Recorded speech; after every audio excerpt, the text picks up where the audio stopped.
Everyone, we got our talk show ready to go. Perfect production. Ignore the bottom. We do have the usual suspects: Fear Dragon, BeoMulf, Steadfast, and moi.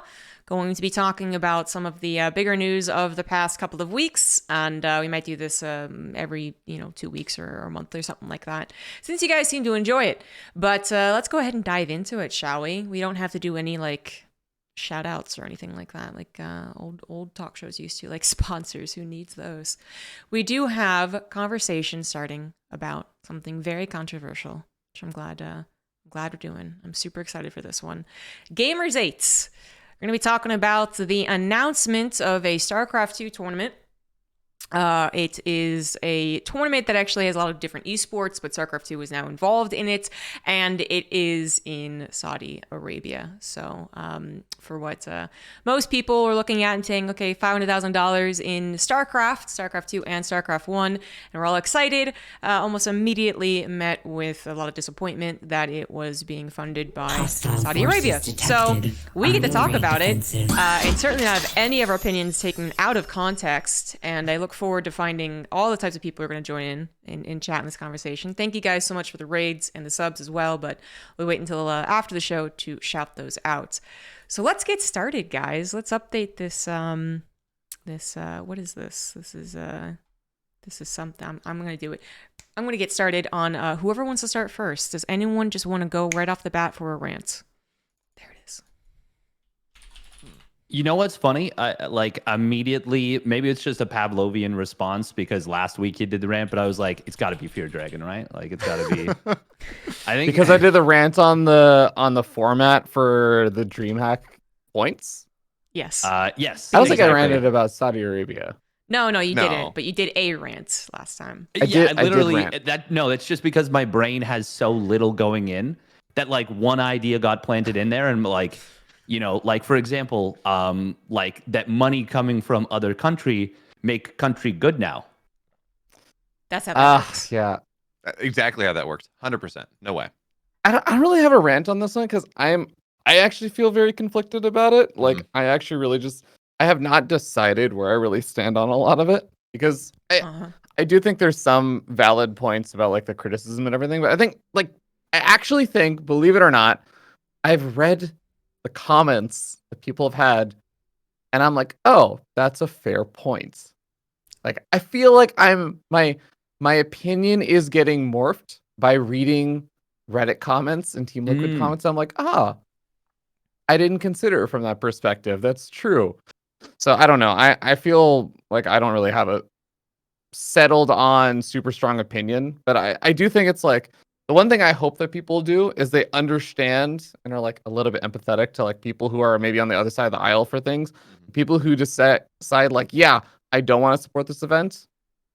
Like, hey, I think that's like actually a valid stance to take if you don't want to watch it or something. But I also think it's totally valid for people who say like, yeah, I am going to play in this because it is going to give me like a lot of income so I can support this thing. I'm going to be able to spend it on other stuff in StarCraft. Is going to help support like a lot of the livelihood for players and everything. I think there's also like charities and stuff involved. So like there's actually some moral, ethical good being done because I think it's something around like players again to pick stuff like that. So I don't know. It really seems like it's not a clear-cut thing to me. And I hope people are not just going to be like, you are part of this event.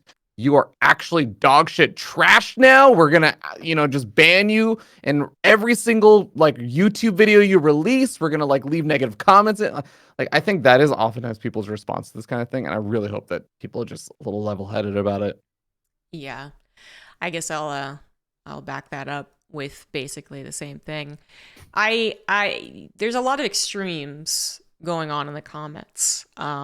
And not as much nuance as I would like, but I think a fair number of people are actually being nuanced, and a lot of them are actually saying like, this sucks, but also I'm glad that StarCraft's getting supported and I can still watch this great game, as well as people who are like, it sucks that this is the world we have to live in, that these are decisions that we have to make, but it really is annoying to witness people do a lot of like very ill faith like whataboutism. Has been crazy to watch. I think those people are just, I don't know. You can't really compare a lot of the stuff that's happening in Saudi Arabia to the stuff happening around the world. The most insane comparison I've seen so far is how Saudi Arabia deals with LGBTQ plus and how Korea does. And I was like, no, you can't do that. That doesn't make any sense. But it basically boils down to this: everything in our lives is influenced by something that is actually kind of terrible. Like it just is the way it goes. So I ranted about it on my stream. Here we go again. It's exactly like the Good Place. It's exactly the Good Place thing where 100 or 500 years ago you could buy a flower. It was a nice gesture to your mom. Now you buy a flower from Whole Foods and you've supported Amazon and pesticides and slave labor and whatever else went into making that flower. So what can we do? I mean, basically what we feel like we can. I mean, which is that, yeah, you could say you're not going to watch it, and that's very fair. Or you could say, I really hate that this is how it has to be, and that's absolutely fair. And you're not necessarily just, automatically a hypocrite because you also buy Nike. Like if you can try and mitigate, right, and try and balance things out so that you're not overwhelmed trying to do everything right in your life. But you also don't say, well, everything's piss poor, so let me not care about anything. And those are the two extremes that we're seeing from people online. And obviously there's someone in the middle, which is like, it sucks that this is what has to happen, but this is, in some ways helping people, the people who are going to get paid to continue with their livelihoods, the people who are going to get their daily dose of escapism from watching the StarCraft 2 tournament. They are doing a charity tournament beforehand, right? So, and like Fear Dragon was saying, there's a chance that people, who get to do this continue to do good further on with whatever money they made. Maybe the casters get money from this, feel comfortable putting money into a team or a tournament or something like that, which many of us have. A lot of casters have gotten consistent gigs, and because of that, then are like, well, I'll make a team, like Roddy's team, right? I'm afraid what's going to happen with this talk show is that'll just kind of be what we all agree on because we're all kind of like level-headed, good people. I think I'm like looking at each one of you. I'm like, who's gonna speak up? And that's going to be where we stand, which is just like, yeah, we all agree that it sucks. We wish that this didn't have to be the way it is. And I also wish that we didn't have to depend on China so much, but I don't know what is the alternative here. Do you really think that everyone should just not do it and everyone should just be like, no, I'm not going to participate? And then do you think that actually stops them? Probably not. They're going to keep on scraping the barrel for people who do it. It would be kind of funny to find all of the mainstay commentators saying no, though. Yeah.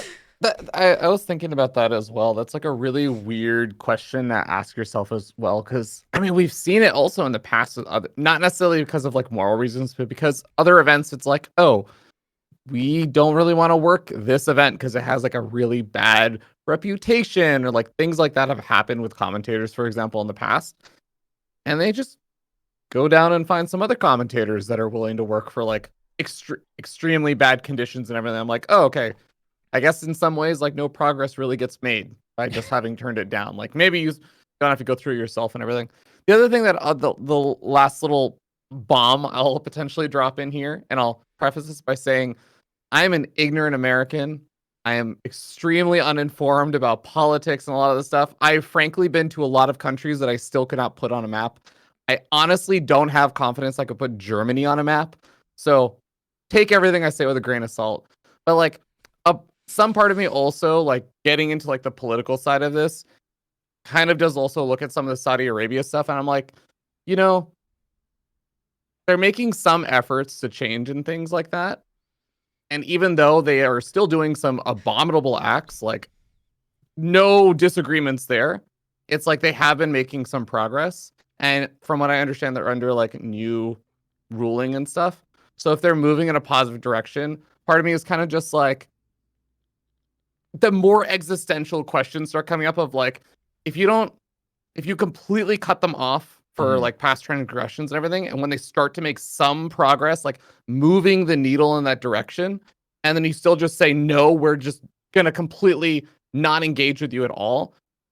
Does that actually get them to say, oh, well, maybe we should play even more ball? Or does that just shift them back in the other direction and say, like, well, shoot, I mean, our progress doesn't really seem to make much of a difference. People are going to treat us this way anyways, so who cares?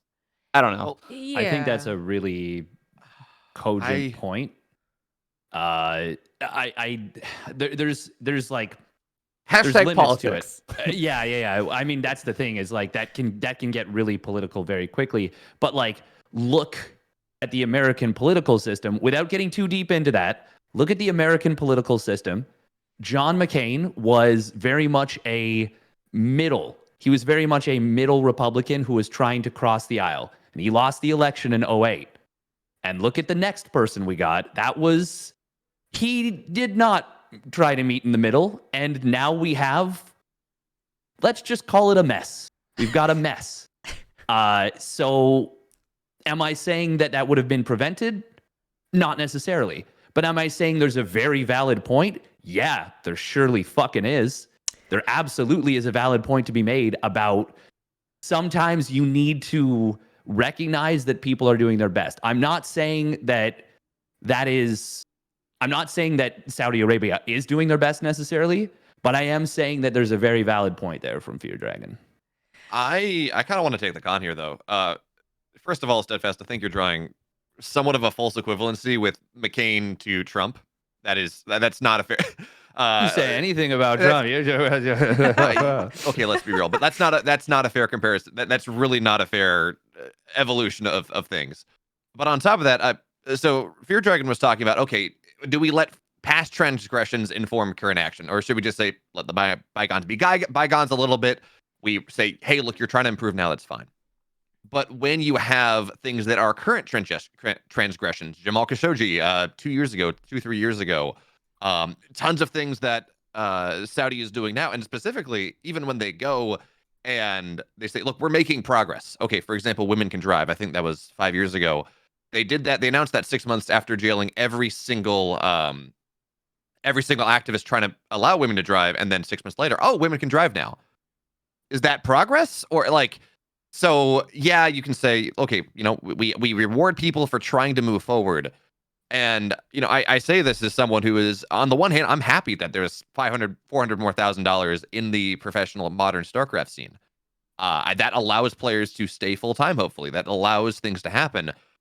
But I don't think it is a fair comparison to say, okay, we can just look at the things they did in the past, but now they're trying to improve, so we say it's okay.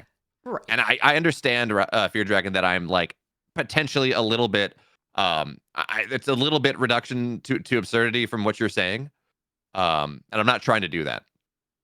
But yeah, go ahead. I totally agree. Sorry, just to really quickly cut in. I actually agree with that overall points. Like, and I don't actually mean to say like just forgive past transgressions in that sense. What I more mean is that, and again, like not endorsing any of the absolutely ludicrous stuff they've done, even in recent times or anything. But I think kind of to what Steadfast was saying, like progress is not it's very unusual for progress to go from like 0 to 10. Progress happens gradually. And so, and I feel like I constantly feel like I have to put out disclaimers because I know this is like a very touchy topic and I'm taking a very out there stance in some ways on this. But my one disclaimer is this is just things that I've been thinking about. It's not even necessarily things that I'm like, yes, actually I've thought about it and this is the stance I take. But these are like some of the thoughts I've had about like, oh, does this like help justify that progress does happen gradually? And it's not to say that we should endorse the like things that are terrible things that are happening right now, but accepting that like things are unlikely to just go from 0 to 10 in the world that we want. I don't know. That's kind of what I meant. It's not so much forgiving past transgressions. Right. Yeah. I don't think anyone here is like, well, they said sorry, so like let's just like we're good. I'm mostly putting up the YouTube comments, just like preparing for that. Yeah. But it is incredibly interesting to talk about this, in everything that's happening nowadays, right? Like whether or not you bought the Harry Potter game, did you then support all the actions of anti-trans actions that J.K. Rowling has been taking, and that caused a huge debate, right? And people went way overboard on their criticism. People who did play it, forcing someone to just basically retire from being a streamer, and then you have Minigun bringing it up in chat, but pointing out that what is also very hard about this is that it's not like when you accept the job, they tell you, or at least, well, I haven't been told yet. It's not like they tell you, make sure you don't say that women have rights. Like as a woman, ZombieGrub, you like make sure you don't mention that like women should have rights. They don't tell us that. The most that has actually impacted, I think, the actual casting of us has been one time in Nation Wars we did have to say Chinese Taipei, and that made me extremely uncomfortable. But they're doing a charity tournament, which presumably if one of the players wants to donate charity to LGBTQ plus cause, I actually think they wouldn't really care. I actually think they'd be like, great, whatever, because they're so detached from what is actually happening when you go to Saudi Arabia and when you are Saudi Arabian. So anyways, my point is like, it really is hard to just like, I don't know, directly say like, well, because you're doing this, you are confirming their belief that they should still do what they do. You know what I mean? Like whenever someone gets hired by these governments or government-owned entities that do bad things, are they always then endorsing those things? No. Are they confirming to the people hiring them that what they're doing is okay? That's more of the question. But even then, you could probably people out there making arguments that the more that Saudi Arabia tries to be a tourism capital, the more that they're going to be guaranteed to have an influx of people with different viewpoints, and women tourists who are going to actually push them towards more of a certain outlook, I guess, that isn't, hey, let's decapitate women in the middle of the street.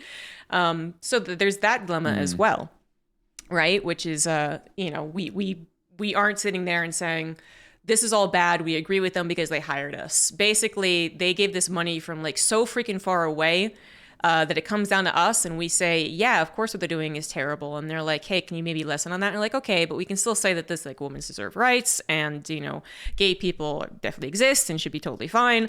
Trans people, exist and are totally fine and you shouldn't do anything and blah, blah, blah, blah, blah, right?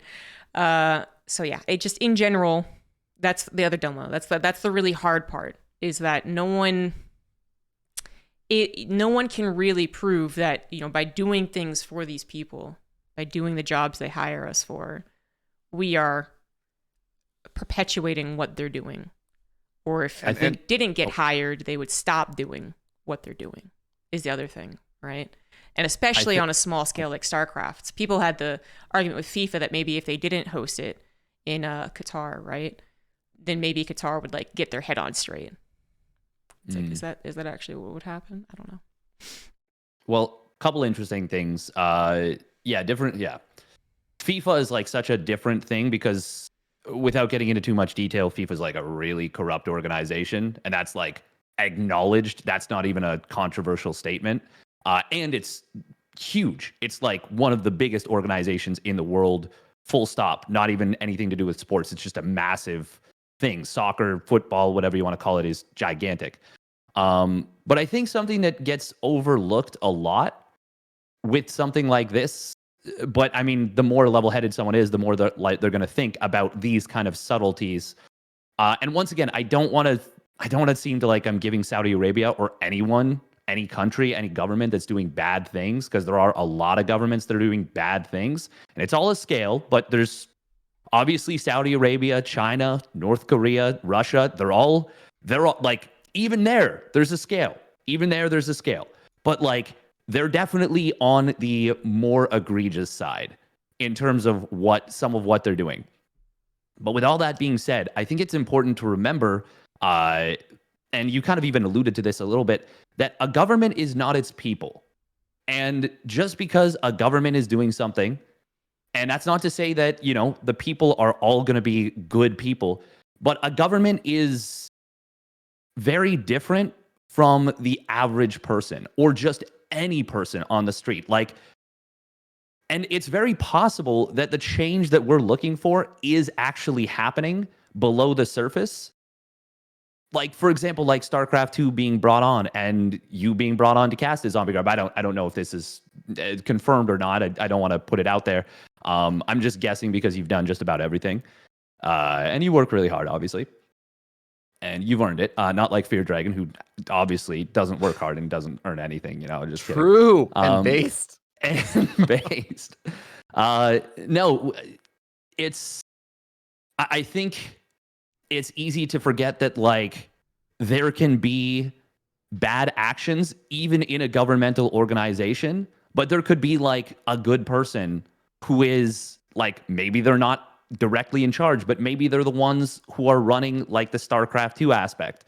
And maybe they're like, you know what? You can't say this thing, but if you want to wear an LGBTQ pin, we'll just say we didn't see it. Or something like where we just assume that a government is everything and it's all the same. I'm by the way, I don't think you will be allowed to wear an LGBTQ pin. If you actually would be. That would, pardon? Like for example, in F1, the Bahrain, I think it was the no, there was a Saudi race, right? And they allowed Hamilton to have a pride flag on his helmet. Mm-hmm. Now they also did not allow drivers to leave when there was terrorist action like right nearby from the Yemen conflict, but they did allow Hamilton or Lewis or something, Lewis Hamilton or something like that, to wear a pride flag on his helmet. Interesting. So. But that's different though. There's also a certain level of clout you have at being at that point the best driver in the world versus being the commentator for an event. So someone like Maru, if he was so inclined, could wear a pride pin, but could someone like me or BeoMulf or ZombieGrub or even Roddy wear a pride pin on a cast? That's kind of different because we're being paid by the event in that case versus Lewis Hamilton is like, he is the draw. Basically part of the event. That's fair. So that's just like that's not to like split hairs, but I think it is important to recognize that when you're trying to measure progress, there is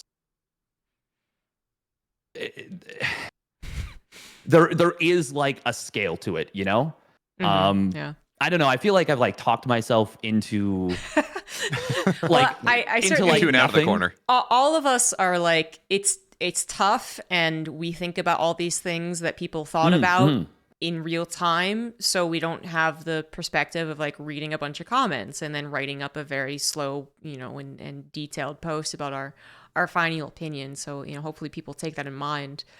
But the kind of again, the gist is this: like, no one likes having to choose these situations, right? Mm-hmm. And some people are in better positions than others to flaunt the rules and stick up for the little person, I guess, with wearing a pride flag, or do not accept gigs at places. But I cannot help but think of situations in America. Again, I think a lot of these comparisons are disingenuous because what happens in other countries can be so much more terrible.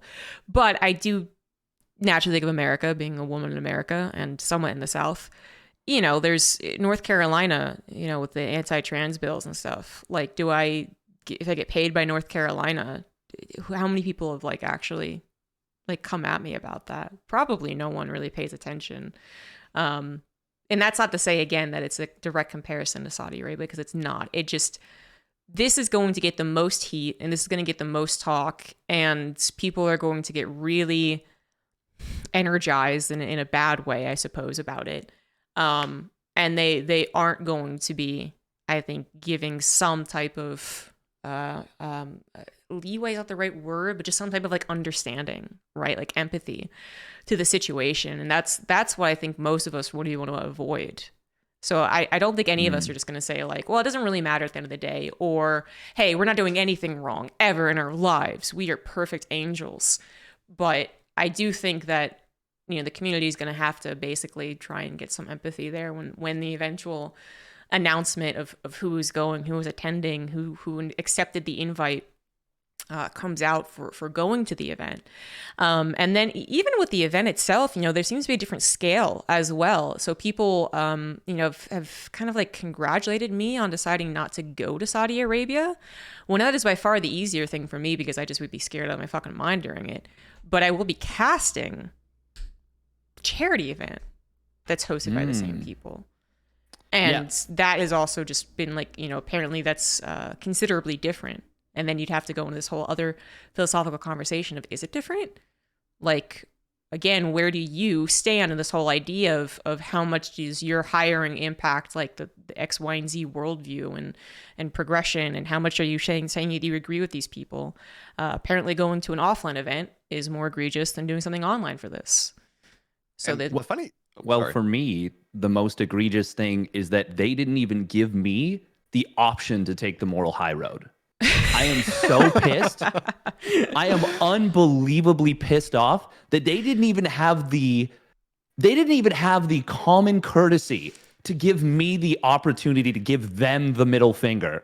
I'm beside myself that they didn't even think about offering me the position so that I could turn it down and high road them. We don't know about that actually. That you could still be invited, to be honest, because I don't think anyone's been reached out to about the offline event. Now I hope not, because then I'm going to have a really tricky decision to make, and it is going to be really awkward if people refer to this. I actually want to go back to something Slowly had also mentioned in the chat and stuff, because I think there's some chat discussion around like what is allowed, and we were talking about the LGBTQ pins and everything, but it's like you can't. I think something that Slowly said was that people were banned about speaking about politics. And here's the thing. Forget Saudi Arabia, forget any of that stuff. Let's say I have a like LAN event or whatever that I'm running in, I don't know, America, Canada, or whatever. If I'm the tournament organizer, I don't care if it's Democrat, Republican, conservative, liberal. I probably don't really want politics on my broadcast, no matter what your stance is. It's not about like, I agree or disagree with this. It's literally just like, I think most tournament organizers don't want like your talent at a minimum. Sometimes I would also say your players to be discussing it either. I understand what you're saying. I think the problem is that there are areas in the world where these things are politicized and areas where they are not. So basically, when she said they didn't allow politics, I assume that she meant that he couldn't say, gay people are awesome, we should support them. Or even gay people are people. Or that, the very bare minimum. So, and then America, typically, saying such a thing out in the public streets, people just be like, what do you, okay. Like they'd go on with their lives.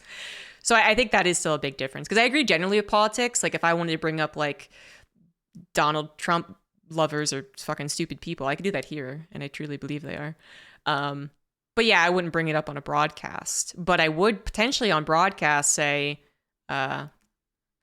I don't know in what context I would say this, but I could say gay people exist in our people, okay? And that would not be a bad statement, all right? It'd be maybe out of nowhere. But it sounds like Saudi Arabia would just really be like, cut her mic, no! That's fair. I think that's an entirely valid way of putting it, because, there is a distinction between something that is naturally coming up on the broadcast and you're stating it and then getting told you can't do that, versus someone's coming in with the implicit desire to make a political statement by saying or doing something. I think that has a different energy about it. I challenge any caster, any commentator to try and sneak it in. Okay, and the Baneleys are rolling to the mineral line. We have so many SCVs, 25 SCVs going down, and gay people have rights, and it is all over. Dark is your champion. What a phenomenal showing here from Dark. He has just done it all. Yo, the LGBT community needs support. How would it make up for being paid by them and going to the event if the championship broadcasters, let's say it's Tastosis, you know what? Let's not even put a name on it. Let's just say it's X and Y. At the end of Game 7, Maru versus Serral in Saudi Arabia, and like the most epic finale ever, and they're like, and gay people have rights and should be respected. Okay, and awesome, Serral wins. Like, would that make up for everything? I thought you were going to say ZG, if that's they a made fantasy. out on the broadcast. Like, first of all, Mario and Cyril are never going to meet in the grand finals and course have the not. games be good. Like, Yeah, good games. Of course not. But anyways, I wonder if that would. I mean, what if you just went there and you did just like take stabs at them every single time, right? They were like, you can't wear that pin, and then you're like, okay, and then you wore the pin. Do they eventually cut you off from the broadcast? Do people think that you're a rebel for the cause and they like you, or? And then the other thing to consider too is that we occupy a bit of an odd position, because while this tournament, Gamers8, is going to be funded by Saudi Arabia, and it is not technically like a really super direct part of ESL, it is still a part of ESL. And additionally, ESL is a part is owned by Saudi Arabia at this point. Basically, while they're doing it hands off, they do still own it. So in theory, if you did piss them off enough, they do have the ability to say, this person never appears on a broadcast ever again for any game. True. They could. Yeah. So, and like, I don't want to be like, oh, woe is me, the casters, we're the ones suffering here.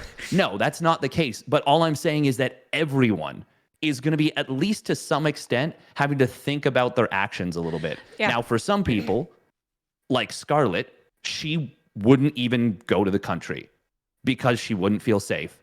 For you, it's the same thing.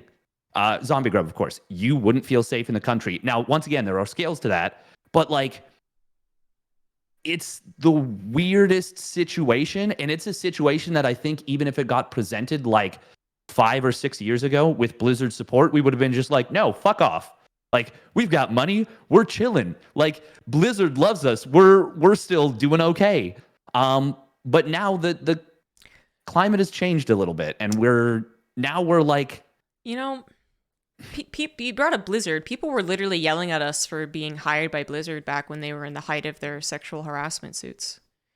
Like, again, this goes back to just like the world is a miserably an imperfect place with pretty.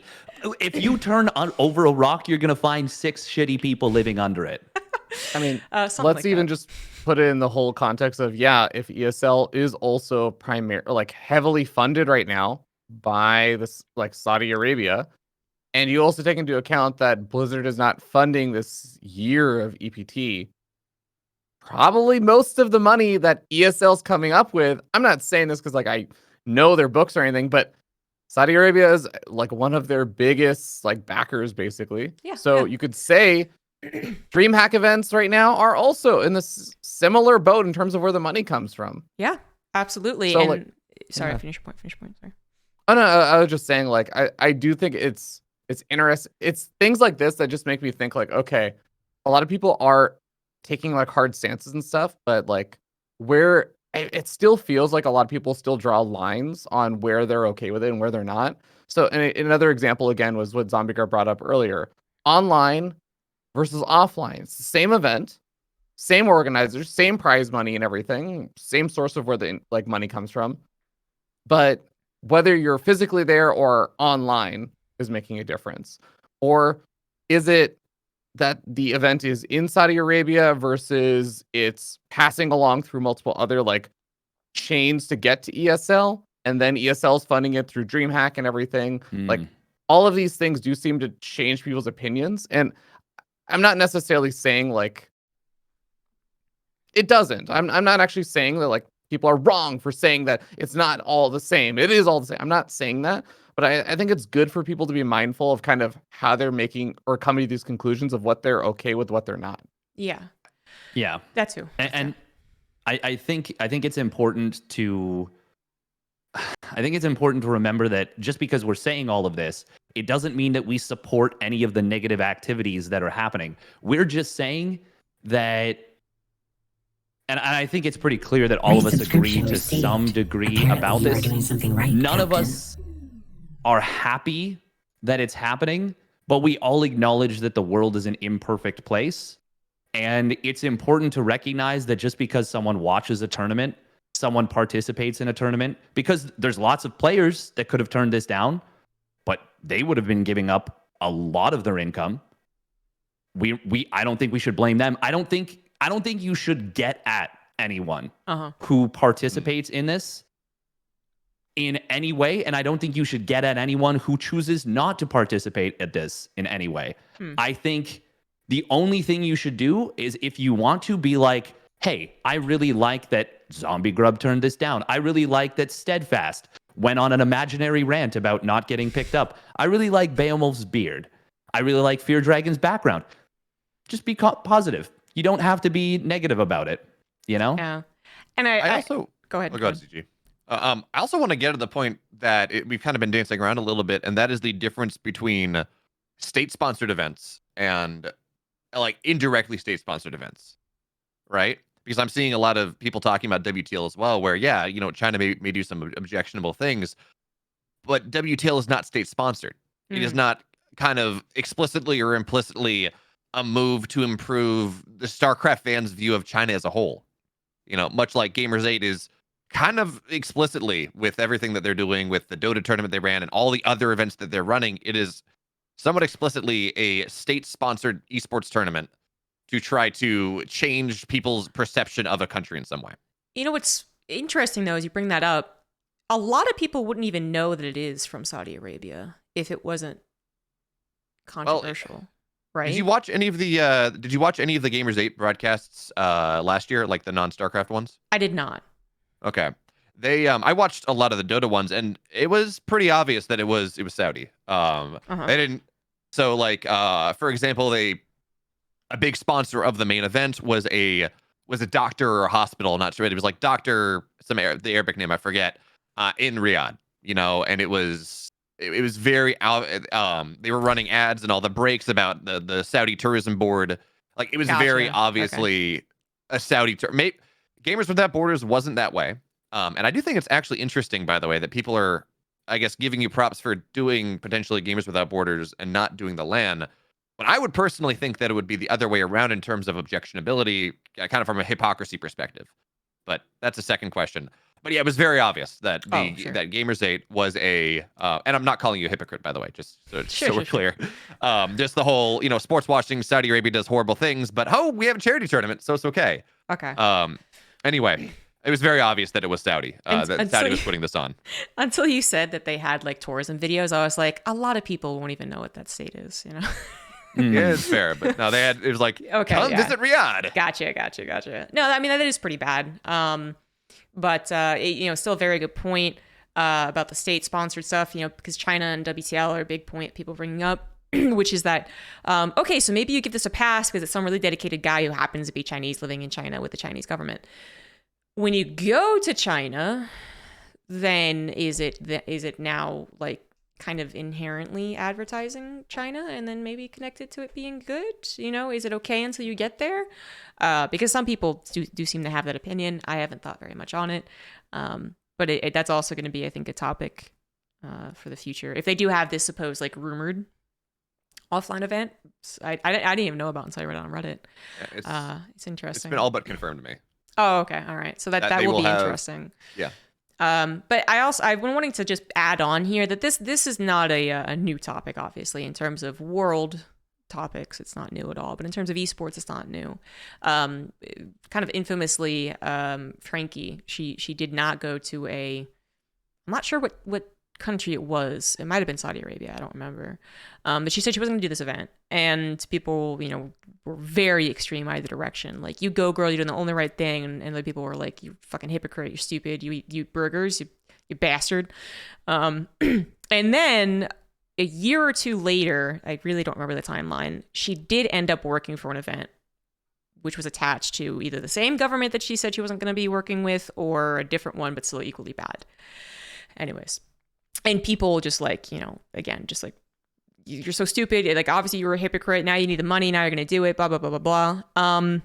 She did come out and talk about it. If you guys are interested in this, you could probably find the tweets and conversation about it. Anyways, it kind of came down to the fact that she no longer had any other choices. When she first said that she wasn't going to do this thing is because she did have other choices of agencies to work for. And then esports is becoming so consolidated a lot by Saudi Arabia, that there are no other choices. There is no, I don't have to do this event because I can go work for MLG or Red Bull. Or I won't do this event because they don't have the deals I stand with, but these people do. There is no decision. And right now, there's not even an illusion of choice. Like, we know there isn't a choice. This is it, man. This is it.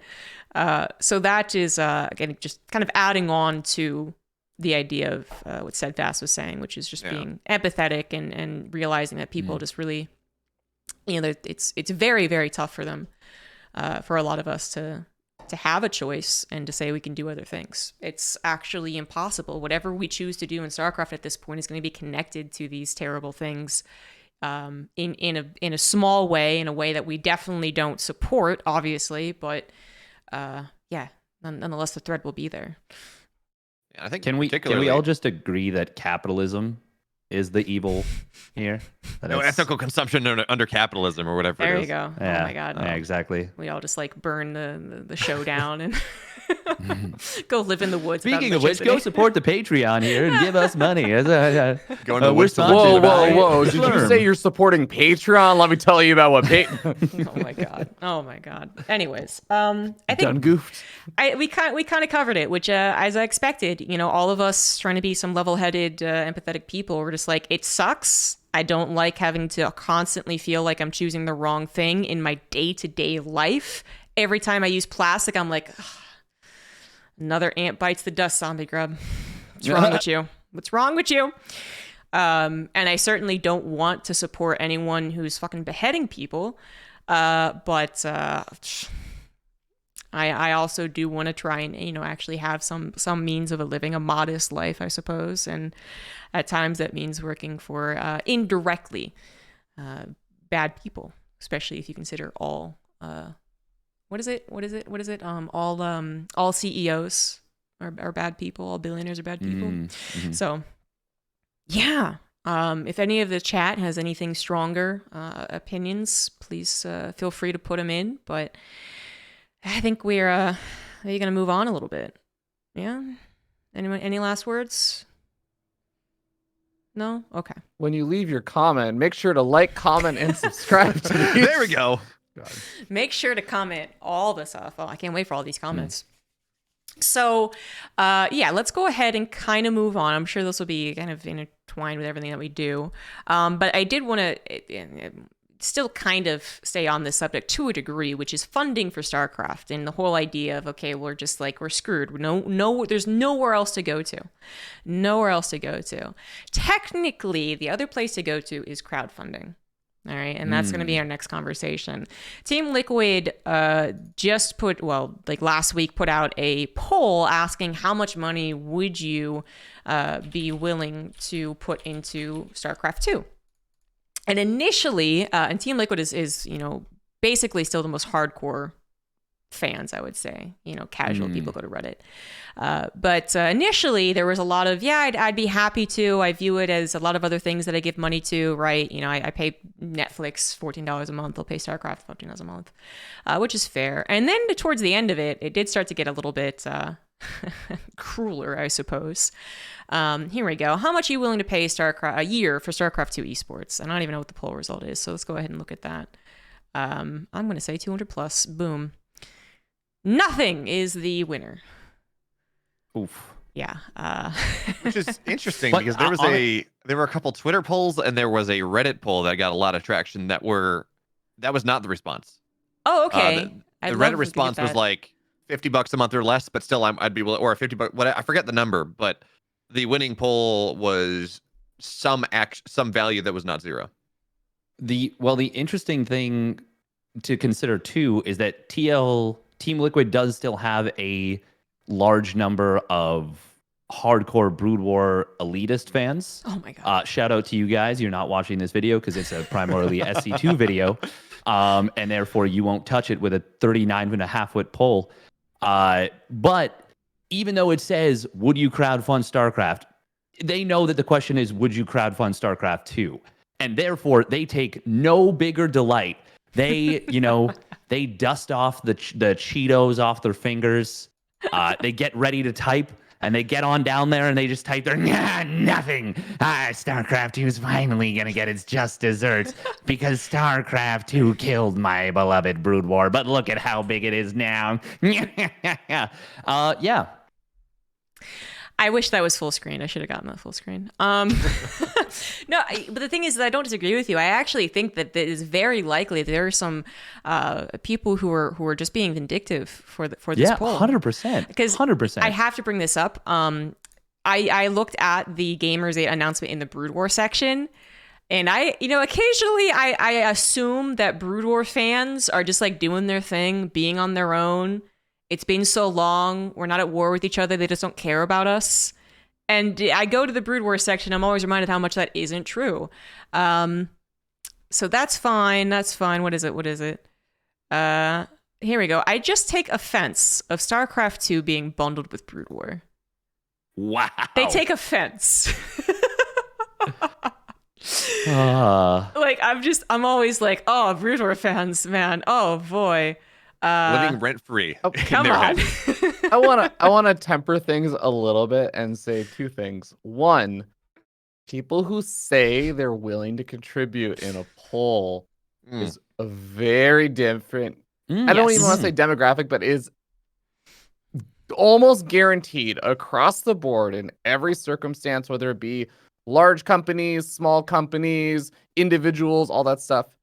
People who say they will contribute in a poll are oftentimes not the same number of people by any stretch of the imagination that actually will contribute.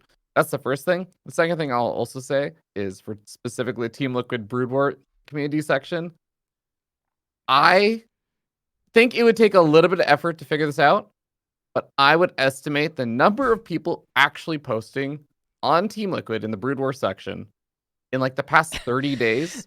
Like, I think it's a lot of like repeat posts from the same people. I would estimate it's somewhere close to like 100 people.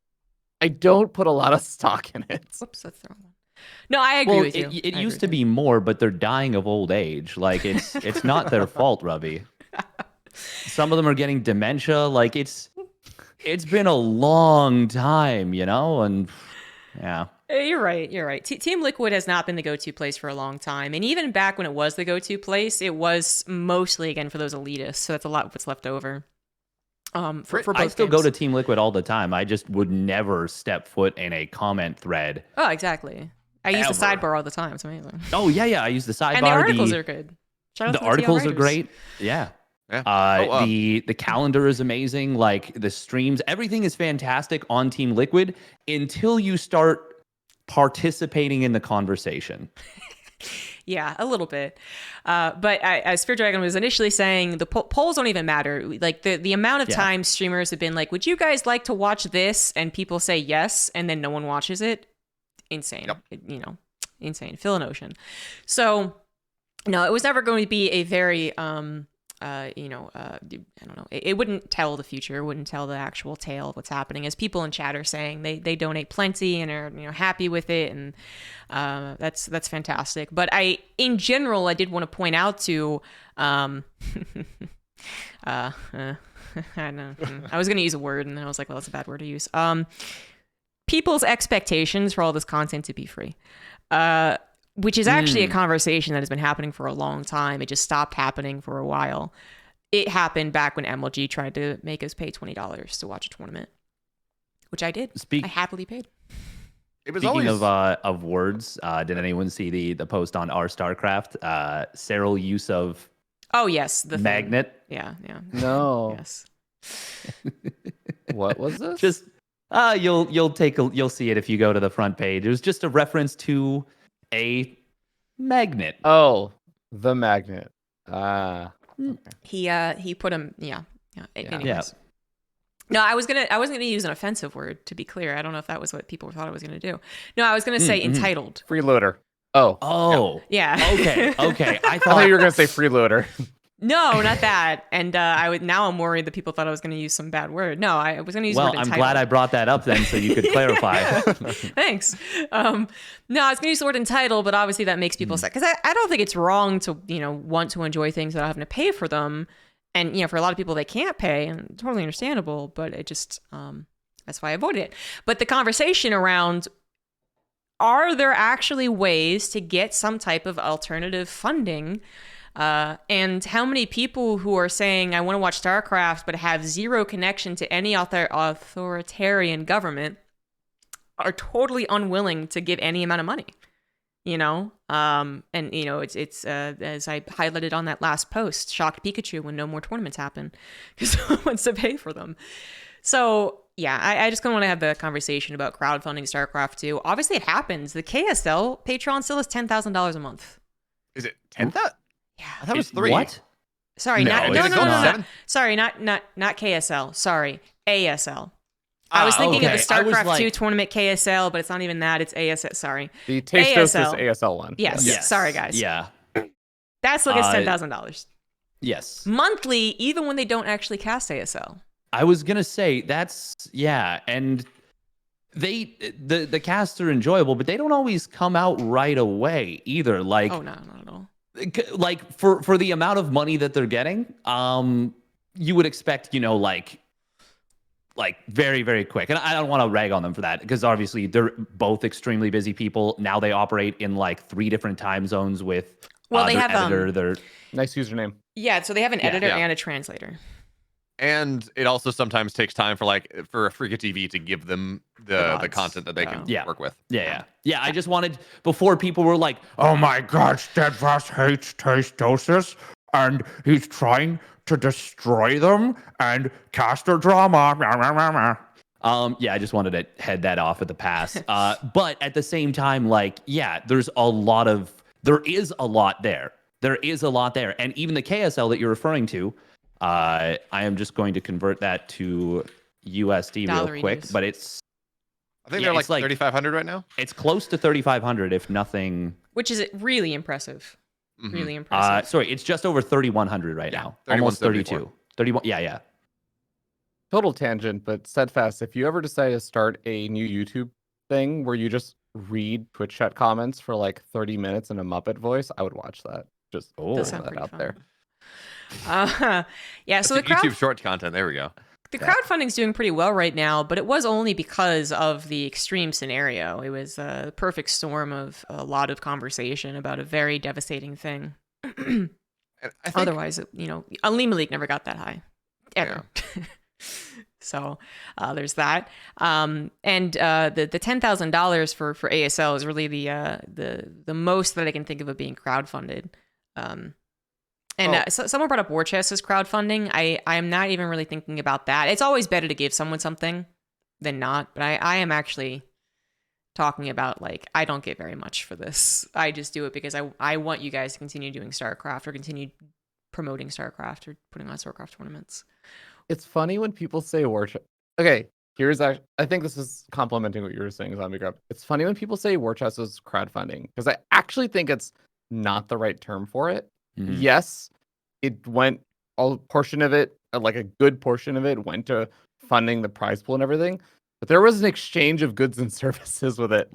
That's not in my mind exactly what crowdfunding is. Like a large company putting out a product where they have designed unit models and in-game. It's basically an in-game purchase. Yeah, and it was profitable for them. Well, they took. I mean, they were also it wasn't entirely just going to the prize pool as well. To me, that was the company putting out a product. People purchased that product, and then they reinvested some of the money that they earned from that product into another thing. Yeah, well, that they also are benefiting from. Then, following that train of thought, Fear Dragon, would you say that Kickstarters are not crowdfunding because they are put out there with the expectation of receiving a product? My thing is that I think the order is reversed when it comes to crowdfunding. For crowdfunding, it's first and foremost about giving money to an initiative, and you might get something in return. For the War Chest, it was mostly people getting something, and then also supporting esports. Okay. That's fair. That's a good way of putting it. There is a scale. It's like a sliding bar of how much do you want to just support something versus how much do you want a thing. Mm-hmm. And the more you slide one way or the other, the more crowdfunded or not it is versus product buying and selling product, i.e. capitalism versus actual crowdfunding. Yeah, and obviously both are funded by crowds, so I mean someone's out there is going to be like, well, actually, but and I mean also, you know, WarChests was freaking awesome, so like there's no hate on it. Like I'm really happy it existed. It's great that it existed in that like form. It just was funny because I think I agree with what ZombieGrub specifically was saying, where like I think a lot of people purchased the WarChests in the spirit of I want the things from the WarChest, not from the I want to fund this thing. Yeah. And it did exactly what it needed to do, by the way. So, you know, it's been years since they even showed us this. I feel totally fine talking about it. It literally hit what they wanted, the minimum of what they wanted. And then it had a tremendous drop off as soon as it did, which is very interesting to see. But it did hit what they needed to, which is to cover a lot of the prize pool and funding of the events. And then it had a little bit left over, which in Blizzard terms meant not near enough money. So, so that was seen as a kind of success, I would say, amongst the people that we talked to. It was like technically, but not as much as people thought it was. People herald the war chest as if it is the equivalent of Dota's compendium. Thingy. Thank you. Do you think? Yeah. Question is, do you think if that's the case, that is the case because for war chest there was like, I think it was like a $400,000, something like that hard cut, and anything bought above that would then just go to Blizzard and wouldn't go to esports. We brought that up to them, actually, Okay. I believe. I'm pretty sure we were like, well, what if you just raise the bar higher? And I recall the answer basically being nothing in our data says that it's going to help. Like, it's not about how much people are pushing. It's about how many people are actually active and looking at the war chest. Okay. Yeah. So to answer Steadfast's face, the reasoning why, without getting like super into the nitty-gritty details, was basically they see like how many purchases there are of the war chest, and the idea being that if they just the expectations that like if raising the cap would have made a big difference or something, then you would expect that the number of purchases would just be like we hit the cap very quickly, and then it's just like you see that there's a very quick level off. But I think what they had told us was that it was like a big surge because they got announced and everything, but like cap was not immediately just like reached and then like leveled off. It was big surge and then kind of like gradually leveling off around that place where I think they set that cap. And so they kind of said like, well, the fact that cap hasn't been reached, but it was like gradually getting there, and then it got reached and probably went a bit over and everything, is a good indicator that they set like a good level for that. Yeah, that's what happened. So here's a counterpoint to that, because I understand where you're coming from. What if instead of that, they had said approximately 2 sentences more and added approximately, I don't know, 2,000 additional pixels to anything that they said by saying, if it reaches this amount, the prize pool goes up by this? Wait, that was one sentence. I'm so sorry. I misled you. It was literally half as much effort as I said. Wait, what do you... Like they could have just been like, they could have still been like, okay, 200,000. But if it hits 250, you know, we'll add this amount. Like there's nothing, it didn't cost them anything. To the actual prize pool. So you're saying... Isn't... Like they could have done stretch goals. So that's kind of, I think, what BeoMulf is like. It's not the same stretch goals. By stretch goals, do you mean like unlocking a new skin or more prize money? Oh, just more like, so be like, okay, you know, 200,000 to 240,000, the prize pool doesn't go up, but if we get up to 250,000, then another 20,000 of the prize pool goes to tournaments. Yeah, I don't think that would change. Or we run another thing. Yeah, so I think that still goes back to what Fear Dragon and the team was talking about. Yeah, like, but I think it would have cost them nothing to just say Am I that. misremembering? I thought it was percentage. Like they literally just like this percent of it is going to go toward these. That's Dota. And yeah, people love filling up a bar. Yeah. Yes, that's true. So like, if you're like, oh, you filled up the bar, but here's the boss's second health bar. Can you get that? I know what you're talking about. I'm trying to see if it was percentage-wise, but it's not telling me. I still think that ultimately they were correct. That it actually wasn't people pushing a goal. I don't know how to say this. The amount of people who were like, esports, money in prize pool, let's go StarCraft esports, that were funding the WarChests was not that much of it. Like, I don't know how much it was, because I don't think they could get that data, but it wasn't enough. So if you're like, hey, we're going to add another 20,000 to you guys, your guys' interest, a diehard esports fans prize pool, they're not going to shell out a lot more money for a war chest they already bought. So unless it was something new, like a skin, I don't think the hardcore esports people would do it. And I definitely don't think the casuals would do it, right? So I think what you saw is the surge of the announcement and a lot of diehard esports fans saying, let's go. And they're the ones going to be most aware of it. And then that leveling off where all the casuals were like, oh, what's this button? Oh, press the, oh, skins. Oh my God. And then the very hard downturn. I don't think you see another spike is what I'm trying to say, I guess. I don't think it reaches 200,000 when it's at its top and we're like, yes, we did it. And then they're like, well, 20,000 more. And, 10 esports fans go, I'm going to buy another war chest. I don't think that works. Well, then you can do it such that like at 50,000 more, we get another set of skins. Because then at that point, if Blizzard takes another $20,000, it is worthwhile to put an artist on whatever for, So the like problem, you can do limits, but yeah, I understand what you're saying. So let's go ahead and theorize what would happen if they said we're going to add another skin. So we're going to add another Hellion skin or a Zergling skin. They couldn't really add a set for that amount of money for sure, but they might be able to add another skin, like one skin, which it sounds extreme, right? $20,000 profit for StarCraft to one Hellion skin, but it's not only the amount of money that they're. It's not even the amount of money doesn't go to a freelance artist, right? What they do is they take people off of other projects, their own artists off of other projects, and tell them to do this thing.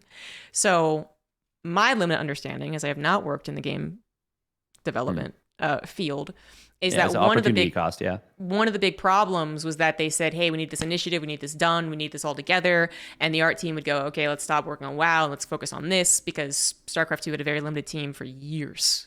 Even years. They were limited, and then they just got smaller and smaller. All right, we handed you the product, there you go, okay, see you later.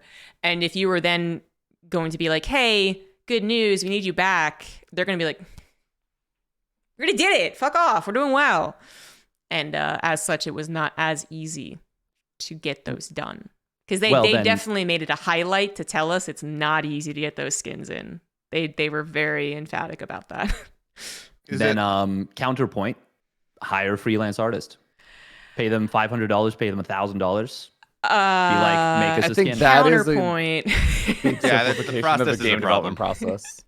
Yeah, I think it's a way more difficult process for onboarding for that type of job. And then I also think it's a much more difficult process to get the artist in line with the design approach of Blizzard, right? When you talk about these big, like Disney, for instance, Disney would literally have their artists go through Disney training. They didn't hire an artist and go, you can do Disney. They were like, you need to learn how to do the Disney style.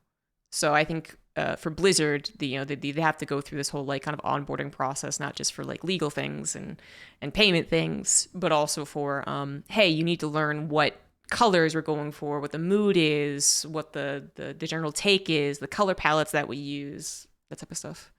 Fair enough. I think the counterpoint to that, though, is then look at the difference between Valve as a company and look at the difference between Blizzard as a company.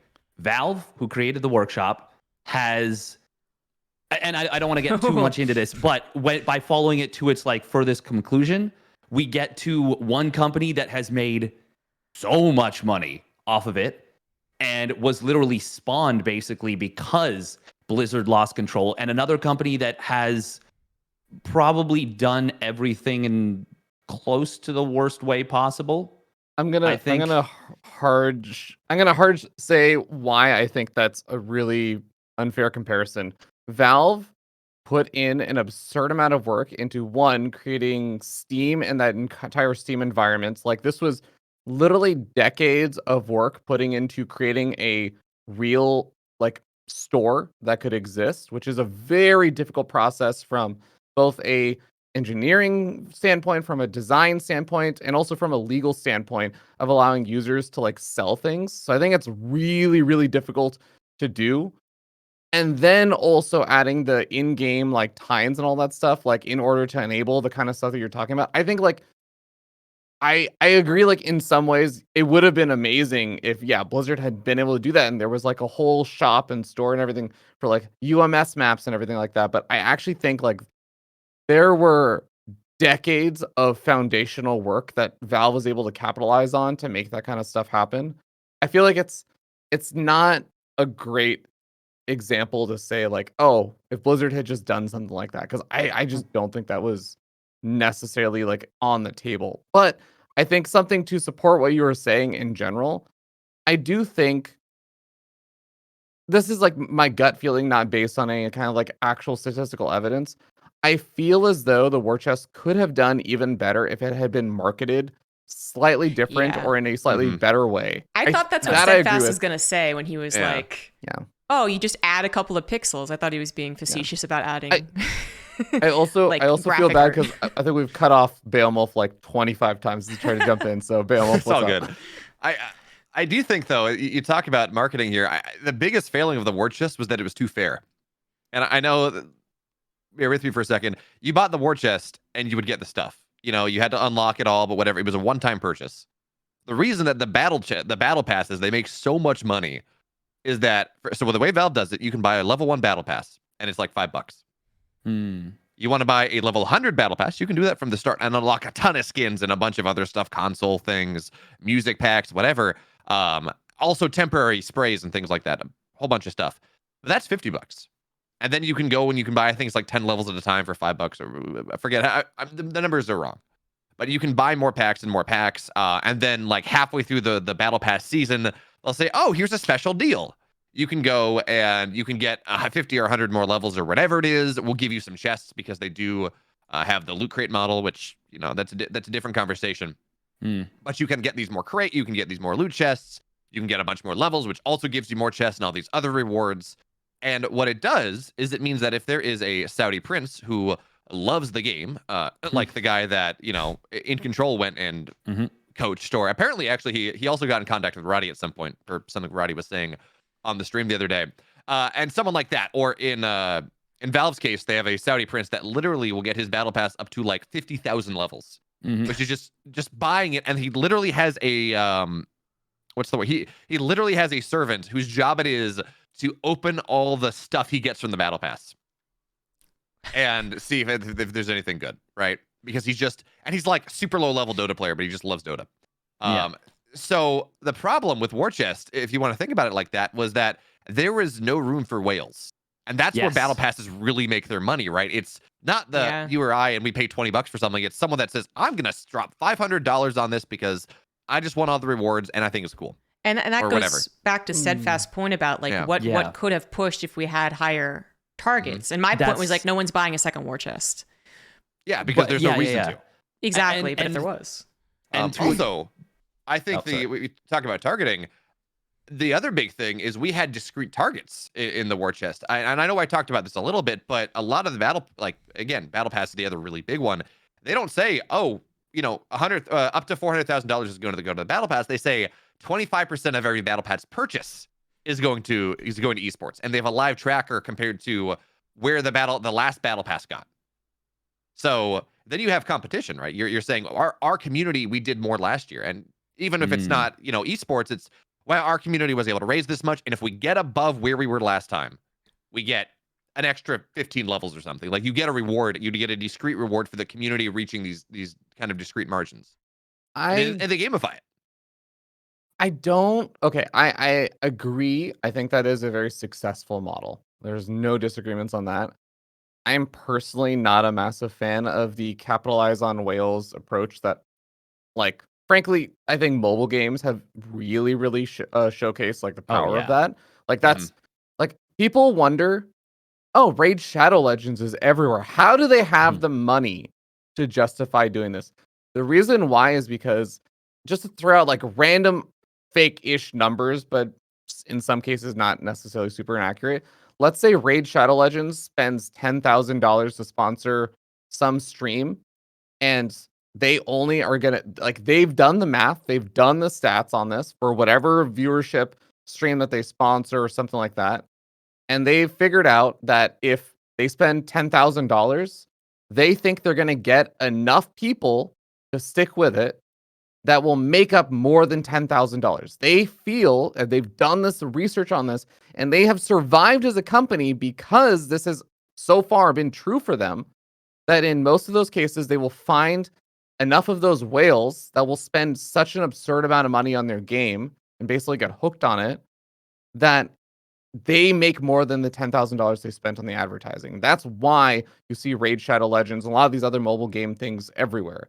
And it's like, in my opinion, a lot of the times it's not necessarily the most ethical way of going about things. This gets into like very weird territory around like capitalizing on whales and like the type of people. Sometimes it's like totally fine. It was like, yeah, I didn't want to spend the time, so I just leveled up my stuff and it's fine. But I do think and I think predatory is a good way to good word to use this here, games and chat. The things that I was thinking about from like better marketing and stuff is, imagine if there were things like what Steadfast was saying, where there's the multi-tier things. But imagine like there was the first tier of the war chest, and remember, you purchase like individual race war chests.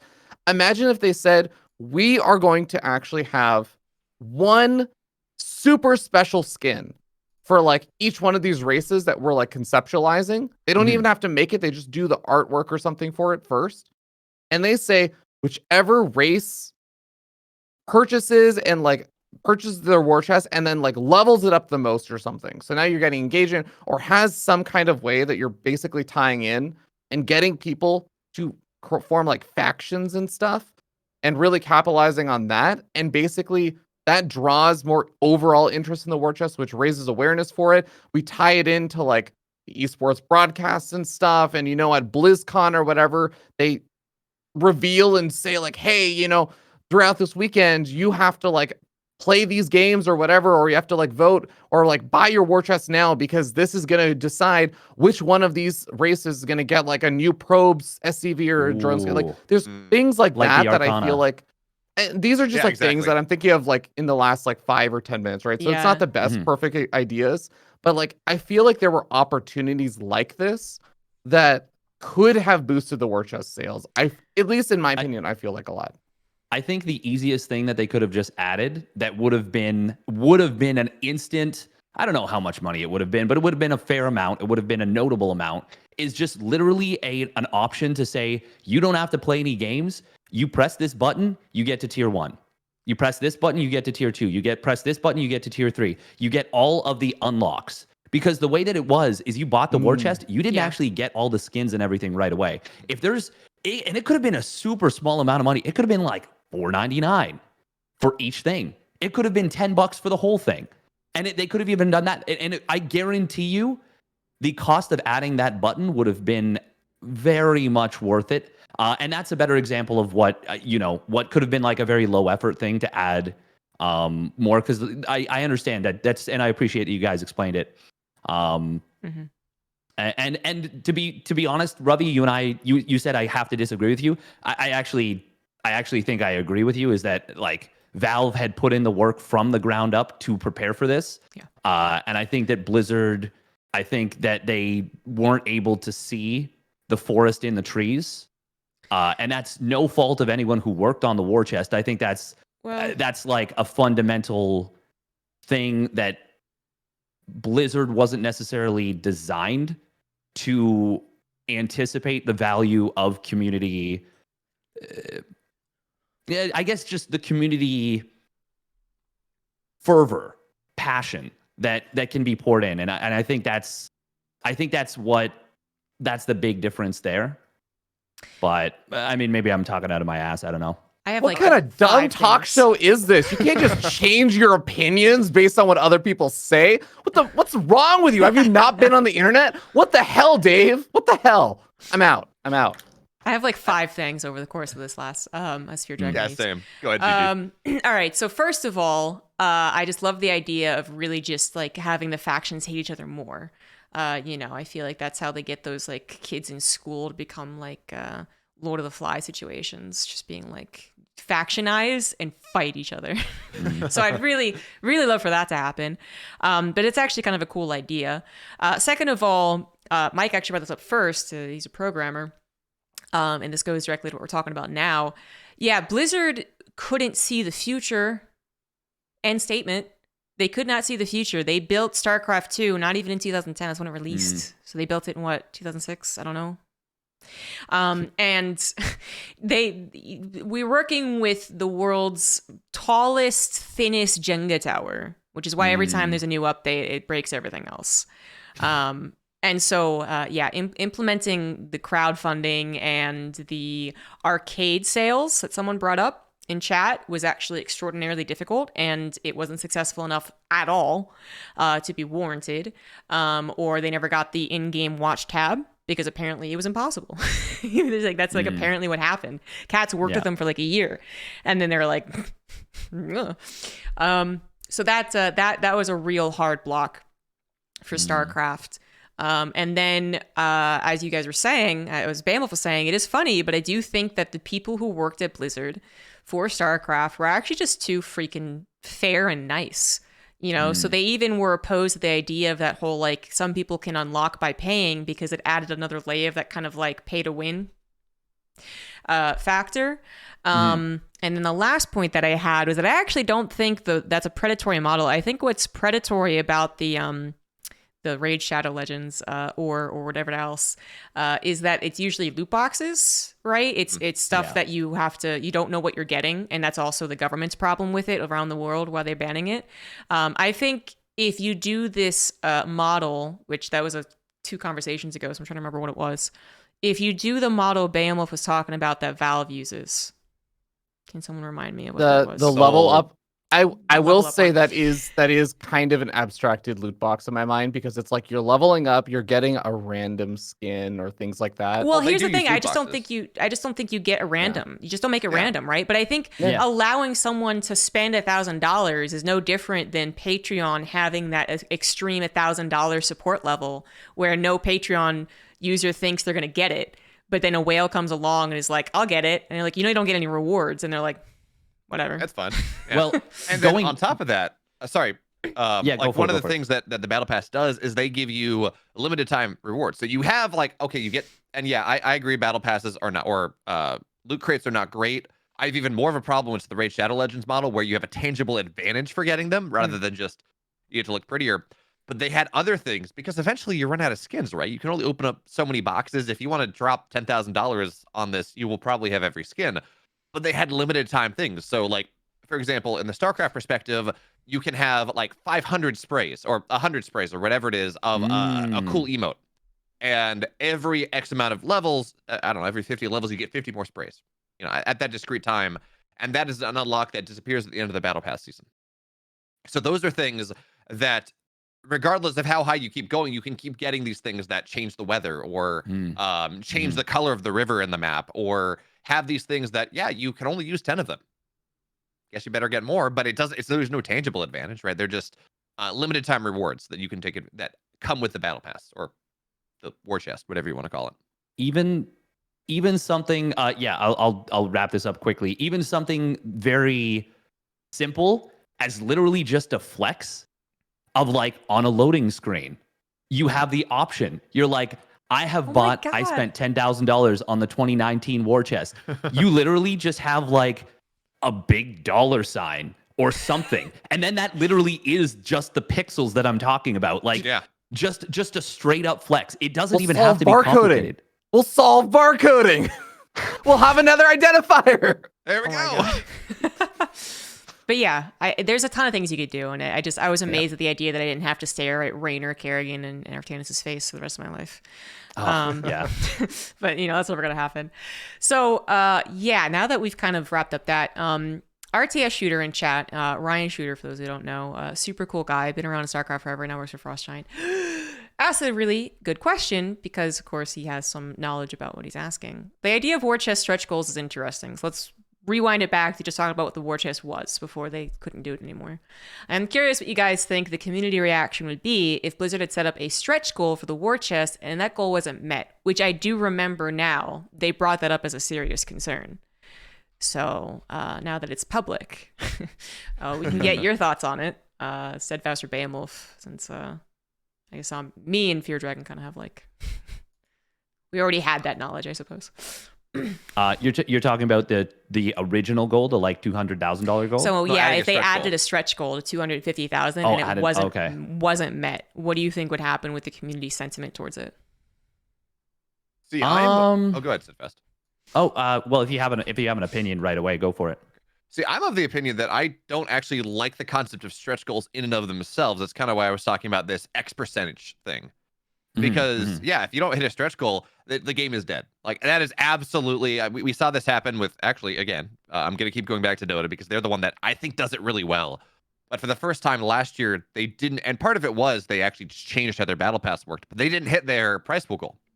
For the first time, it had been going up and up and up, and I think the previous years was $40 million, and this only hit like 30 something. And it's like, it's doom and gloom, and that is absolutely going to be used as proof that things are not going to happen. But again, that's why I don't like stretch goals so much as percentage and reasons to buy more, right? Like again, the 25% of every purchase goes to the prize pool, and then you have kind of a reason to do it, but you don't have the doom and gloom of, oh, we didn't hit $600,000, therefore game is dead, bye bye. Mm-hmm.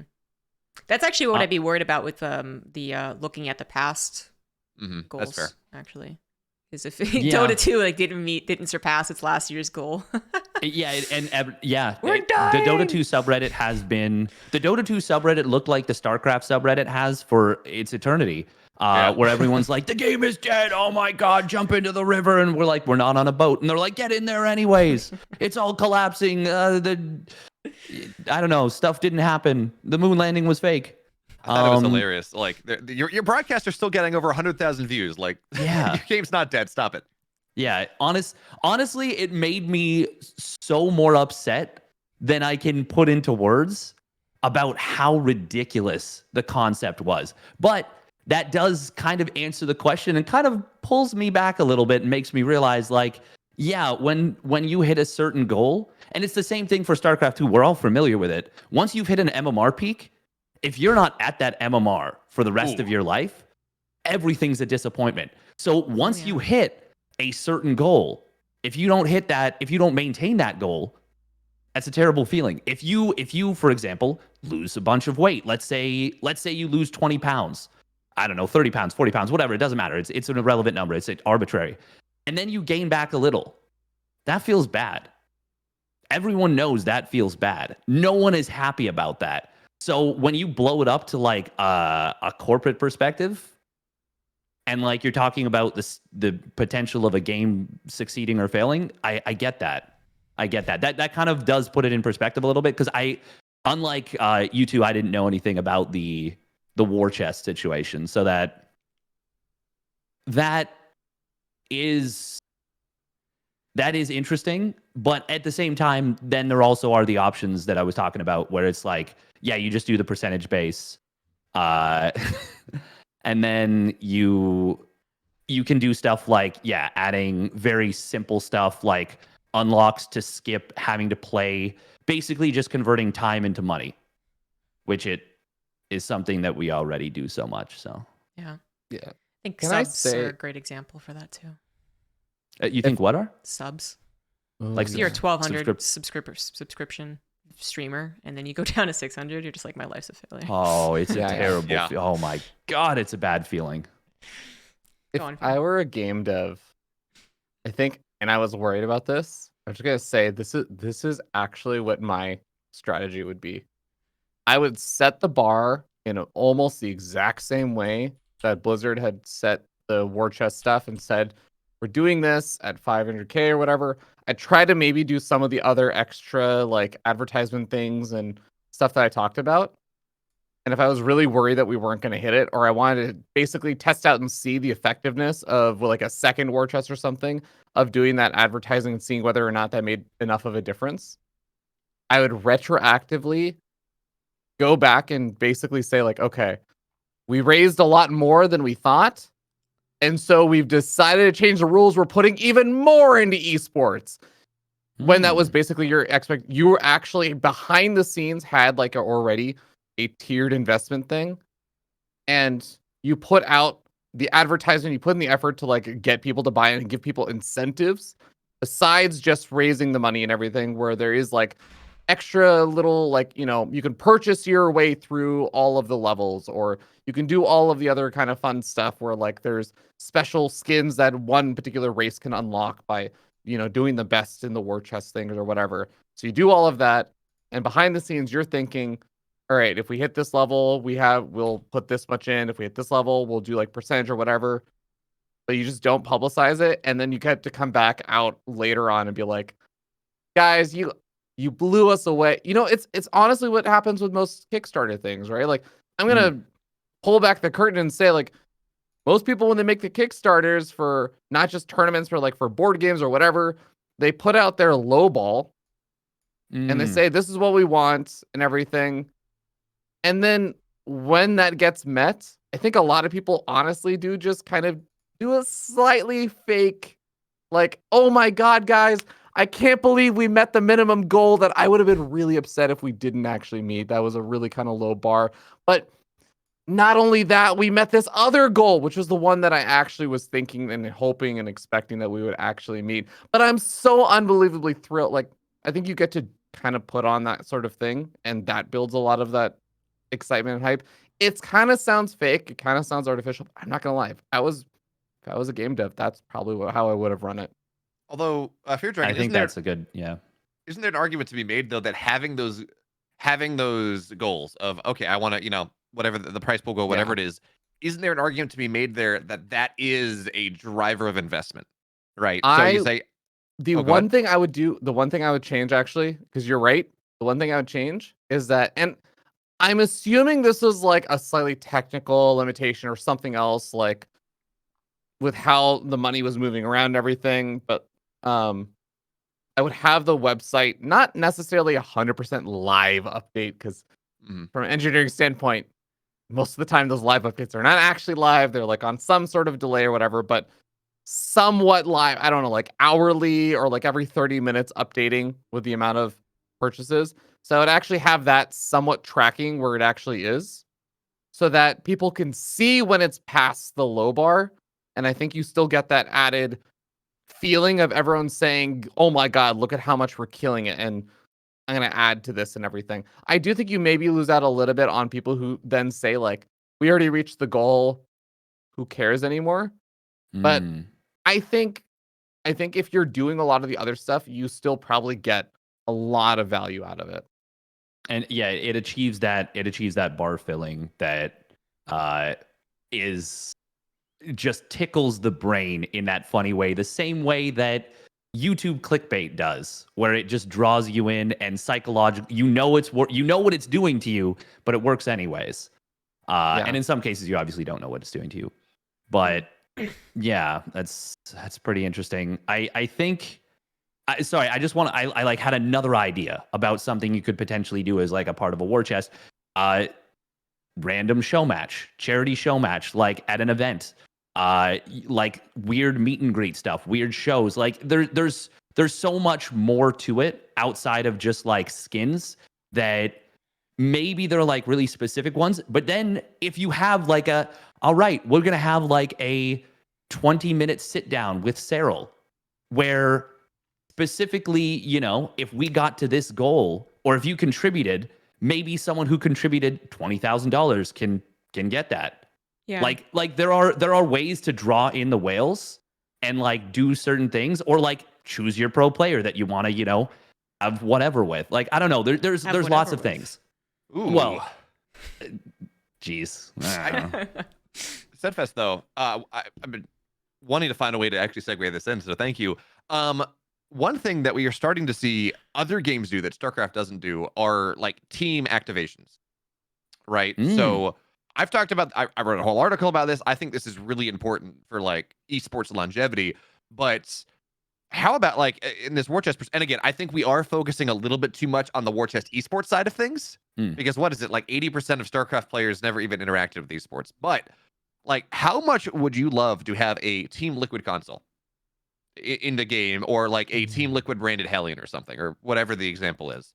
And yes, I understand part of that maybe is a little more overhead. That's still a kind of on the skin perspective, but that is something that then allows for not just players to get an indirect cut of the war chest, because they win tournaments or they do well in tournaments and it gets funded there, but it means that teams are incentivized to continue to contribute to the scene and do more things, because then they're going to get theoretically more purchases of these skins or of these abilities, these console skins, whatever it is. And from my perspective, at least, hey, that theoretically drives a lot more kind of endemic buy-in. Yeah. And I industrial buy-in. I think, I know it's too late for StarCraft 2 now, but to piggyback off that, how cool would it be with maybe, an upcoming RTS if you could do something where you watch in game and you've got your handy dandy Team Liquid skin or whatever, and you watch in game, you're watching a major tournament, and you do a little cheeky cheer. Like and then Dota maybe did with 15,000 other people do a cheeky cheer. And then on the broadcast, we have maybe just in the top left or bottom left or somewhere in the corner on the screen, we see a little Team Liquid emblem that pops up and just says, yeah. Doesn't have to be too intrusive, but it can be something. I think this is go ahead. Oh, I could say Dota did something very similar where you would buy it wasn't Battle Pass, I don't think, it was something else, but you would buy like a team supporter pack. And then during the remote TI, you could kind of click on the team's name when the game was happening, and you would have more cheers coming out. And there was like flames and whatever. That's not what drove this, by the way. I'm not just saying we need to copy Dota. This is I was something like, we just need to copy Dota. But no, Dota has a lot of good things going for it. So does Rocket League. Rocket League, a lot of its success in esport had, I think, a lot to do with they actually approached it with esports in mind, together, not priority esports or priority video game. Well, first it was priority video game, but eventually they were like, oh, this esports thing's really cool. And they did a great job incorporating everything together. So you don't actually play Rocket League without getting some type of acknowledgement that the esport exists. You just have to run by your teammate's car and see the Team Liquid logo or something like that. Which that is kind of what I want to push this conversation towards, because currently talking about the WarChests could have been or what StarCraft 2 could have had as far as features is obviously a dead end. We do have someone working on Stormgate here, though, so these are all good ideas. Just throwing it out here. But anyways, to say what we can do now, as far as crowdfunding goes, because I absolutely wish that StarCraft could have intertwined StarCraft with its esports and esports with its StarCraft, and we just physically weren't capable of it with the constraints of the client and stuff like that. But I do wonder if that's something that could be possible with crowdfunded events. Now, there's again still a very limited amount of what we can do. We can put your face on their clan tag when they play. Pay me $1,000 for that one. And that's all I can really think of is what to incorporate in game for fans and for crowdfunding. But as you guys were saying, maybe you could, maybe Wardy, because Wardy's the big producer head honcho guy. Maybe he could set up something like a one-on-one with Cyril, right? And give him a cut of that money, of course, which would be fair. And we just don't really have a lot of that. Currently, I believe, correct me if I'm wrong, but basically people, if they want something in return for crowdfunding, they get a replay pack. Yeah. That's about it. Yeah. And unfortunately, before anyone suggests merchandise, by the way, unfortunately, merchandise is incredibly complicated. StarCraft 2 people at Blizzard had trouble getting permission to use StarCraft shit for StarCraft merchandise. And they worked at the company that made the game. I am so sad that ESL couldn't sell these, sell the player cards. They sold the CSGO ones because Valve wasn't so uptight about it. Yeah. We can't. So that's the most recent example. But this goes back to when they actually had a StarCraft 2 team. It was incredibly difficult to get permission to do this shit. So that's one of the reasons they never did cards again, besides also not really, knowing if it was going to make money or not. But when they made cards in 2013, I'm pretty sure the community managers had a good idea and did it. And then Blizzard was like, how dare you? The fuck did you do? The fuck did you do? Dave, to answer your perplexing look. Yeah. It's a really big company and there's a lot of different departments. And think about it like this. You have a project, and the more people you get involved, the bigger the project becomes, the slower it all moves, and the more people have to sign off on things.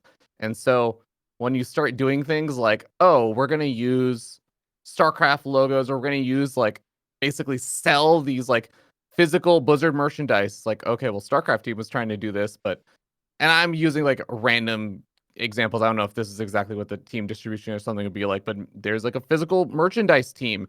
And now they're like, hey, hold on, we need to sign off on this. We need to make sure that's up because you're representing Blizzard physical merchandise, which is our department and everything.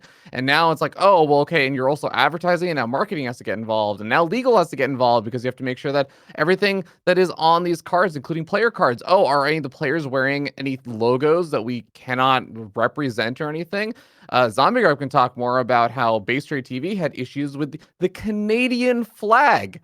Yeah. Could not be on the Marine in the in-game portrait. It got replaced with a moose, even though for Hell It's About Time, the actual Marine had a Canadian like flag on its armor, but it got changed to a moose because of legal reasons. You couldn't put like there's random stuff like this.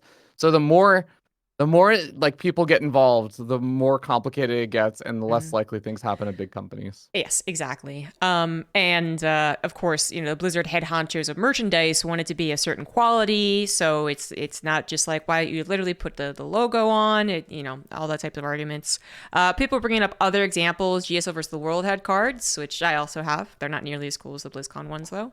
I don't believe they had a lot of actual StarCraft 2 branding, and that's kind of the trick. You can't use like the Terran logo, for instance, but you could use the player, assuming you got the player's permission to do so, and your own logo, I guess, and that's okay.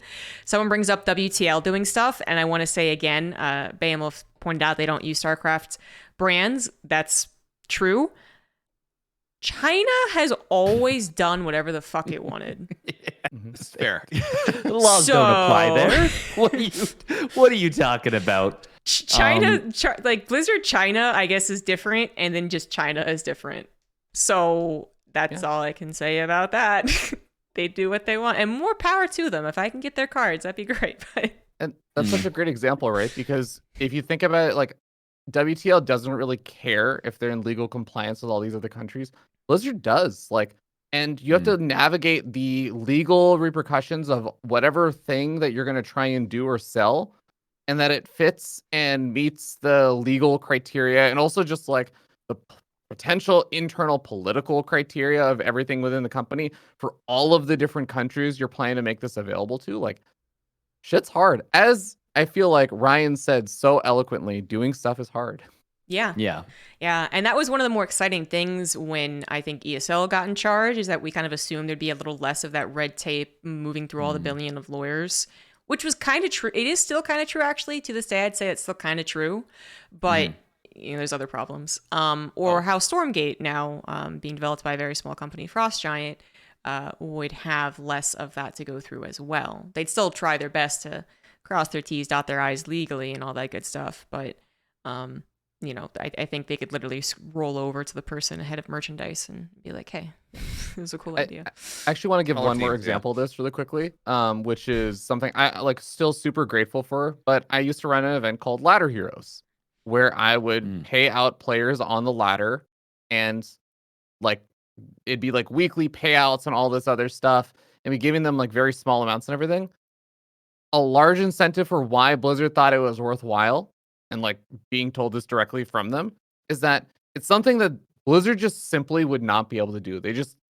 It's not because they don't have the money. They literally funded the prize money. It's not because they didn't have like the better engineers. Most of the engineers at Blizzard are much better engineers than I am, right? So like, it wasn't a competency problem. It's literally just the issues of trying to do small payouts repeatedly every single week to players, and also having potential legal issues with the fact that they're running this tournament and everything, versus little old me who's if for some reason something goes wrong and I don't pay people out, there's not gonna be any big news articles, all right? No one cares that much about me. I might burn some bridges and shit, but it's not gonna be Blizzard in the press saying this player didn't get paid out their $50 prize money, or is late on payments, or all this other stuff, or there's legal repercussions because there's a war between Russia and Ukraine and they're still paying out the Russian players. And this is us, they avoid all of that when they just say, hey, we're just going to give you the money and you run this and you can handle it. So there is a lot of that's just another example that I always think of when it comes to nimbleness of individuals or very small companies compared to very large companies. Like, there's a lot of advantages to that.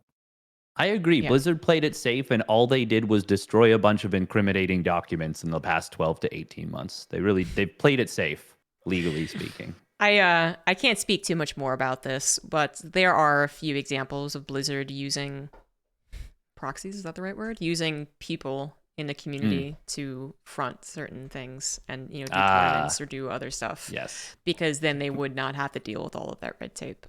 It was not widespread. I'm not saying they did it all the time, but they did it. And I'm not even trying to say like sneaky Blizzard trying to do stuff they're not supposed to again. I actually thought it was really awesome because it was back when there was enough people working that they were like, through hell or high water, we're going to try and get this to happen. And that was often what they would even say to us is like, look, there's a lot of reasons why this can't happen, but we really want it to happen. So here's the way to do it. And no one's really, literally no one's there anymore to even try to do that now. I was gonna say, and I think that's important to recognize, and weirdly goes back to our first discussion that I was alluding to a little bit, is that like the very top of an organization or the very top of a government doesn't necessarily reflect even like the middle or lower parts of it. The StarCraft 2 team, a lot of them, and I mean, you can probably trace them pretty easily because many of them are no longer working at Blizzard, and they have in fact started one of several different gaming studios on their own. But it's the difference between the StarCraft 2 team doing the best that they can versus the rest of Blizzard. Just most of my outrage is with the part that's erratic hand movement. That's like I'm annoyed with the rest of Blizzard, and that's where my like bewildered look came earlier in response to Fear Dragon's response to my bewildered look. Is like the general frustration with like all of it, I guess. And it does make me kind of excited about the potential future and having less red tape to go through. I was going to say, I was thinking about Carbot too, as well as I was like, I wonder what the situation with Carbot was. They had a discrete license that ended with their most recent run. So they have like, I bought too much of it on the most recent run. It actually I just heard it shipped, which is exciting. But that license is done. So they will not produce any more StarCraft, whatever, at least per what they put out. But Steadfast, what I'm hearing here, more than anything, is that if we want to get more StarCraft branded merch, we need to go to Ryan Shooter and people like that at Frost Giant, who will then talk to people because they're former Blizzard people and they can make it happen. That's what I'm hearing. Although I guess more of an aside, Ryan, when are we going to get the Infernal Imp Worker plushie? Because like I really need that with the teddy bear.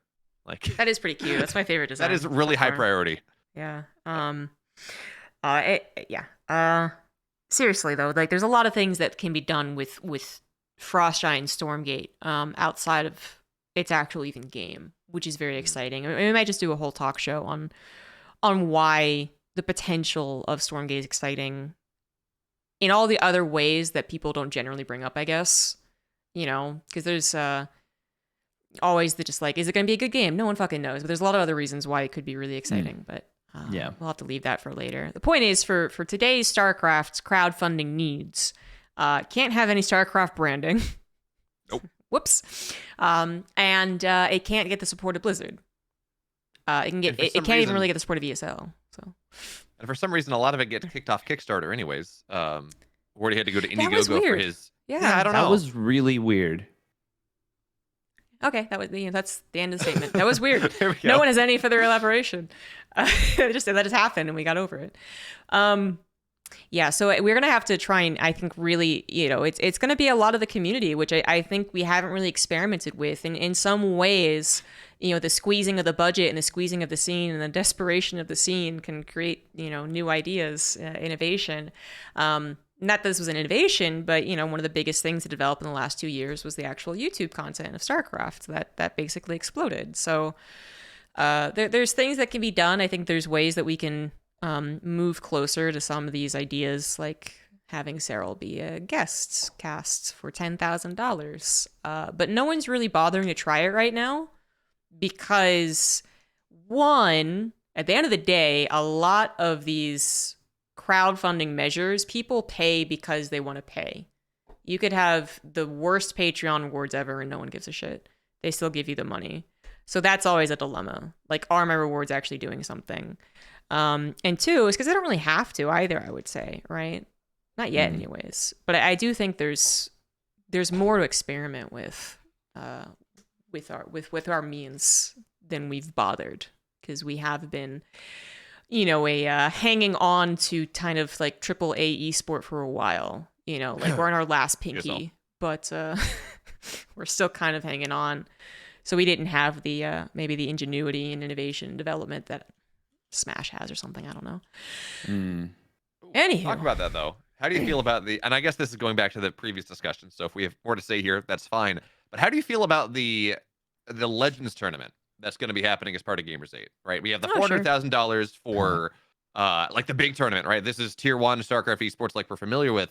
And then there's some unannounced Legends tournament for $50K, which is still, by the way, bigger than like every other online tournament that exists. But yeah, how do we like that kind of concept idea? I was oh, go ahead. Very amused by the Team Liquid comments being like, they might be so out of touch that they invite Savior in life.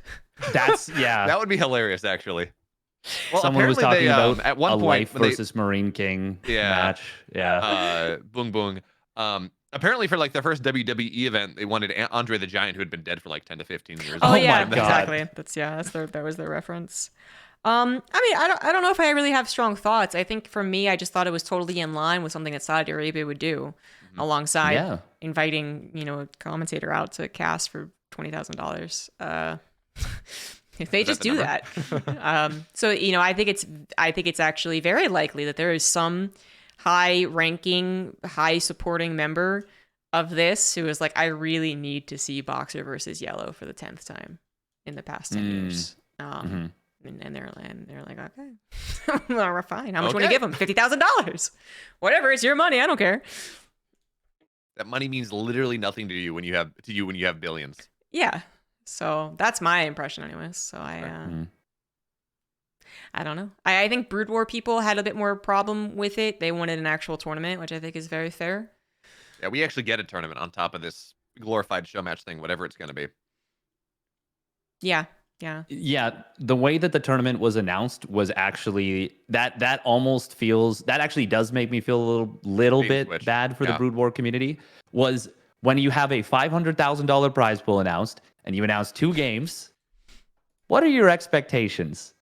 Do you think it is going to be a 50-50 split, or do you think B, it's going to be a surprise? There's actually 3 tournaments, 2 of them go to one, and 90% of the prize pool goes to the one game. For me, in fairness, I was seeing a lot of people expecting it to be what it kind of is. Not quite, but they were going to say it was like $400K for StarCraft 2 and $100K for Brood War. And I saw a lot of people saying that because just size of the scene. So I saw a lot of people get kind of close, That's what I mean, expected. that's still half. Of that's half of a very conservative and like very like self-defeating expectation. Yeah. I'm not gonna lie. I definitely witnessed the first announcement with Brood War and went, "Oh, they're throwing a bone." Perhaps I'm overly negative, but I just assumed they were just like, Brood War's kind of cool. Let's just throw them a bone. Here you go. You better prepare yourself. Team Liquid comments are not going to be kind to you, ZombieGrub. Oh no, there's dozens of them. So do we think then that the remastered thing is because this is a result of seeing, ASL do really well and whatever, and like Brood War in general getting always crazy views in Korea, or is this, whatever Crown Prince is sponsoring Gamers8? I'm choosing option number 3. Option number 3 is like just the Crown Prince wants to see Yellow versus Boxer again.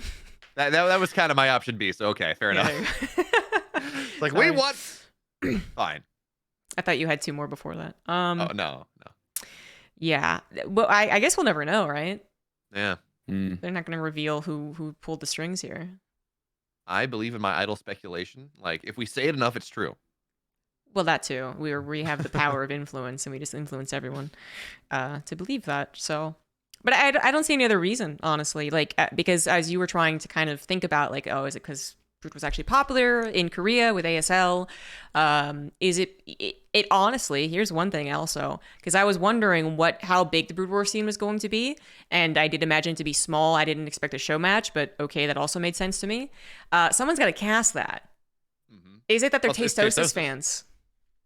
True. I was just wondering about that too. I was thinking actually on two things. One, are Tastosis going to go and do the Brood War thing? Two, are the Korean commentators going to go to Saudi Arabia? Like, how? I really am very curious what this all looks like. It feels like because it feels like if it was the Crown Prince thing, like they took a really big risk on this, just hoping that everyone would just be fine going to Saudi Arabia. Well, to be fair, they haven't really been said no to in an extreme fashion so far. Like, I know in other scenes they have had people reject, but every scene is deep enough that they will get the X number of casters they need. Exactly. Yeah, but what if you just wanted Tastosis? Well, that would actually be very interesting, because it's entirely possible, all right? Like, let's go ahead and just inflate their ego for a bit, all right? That balloon's already gigantic. Let's pump it up.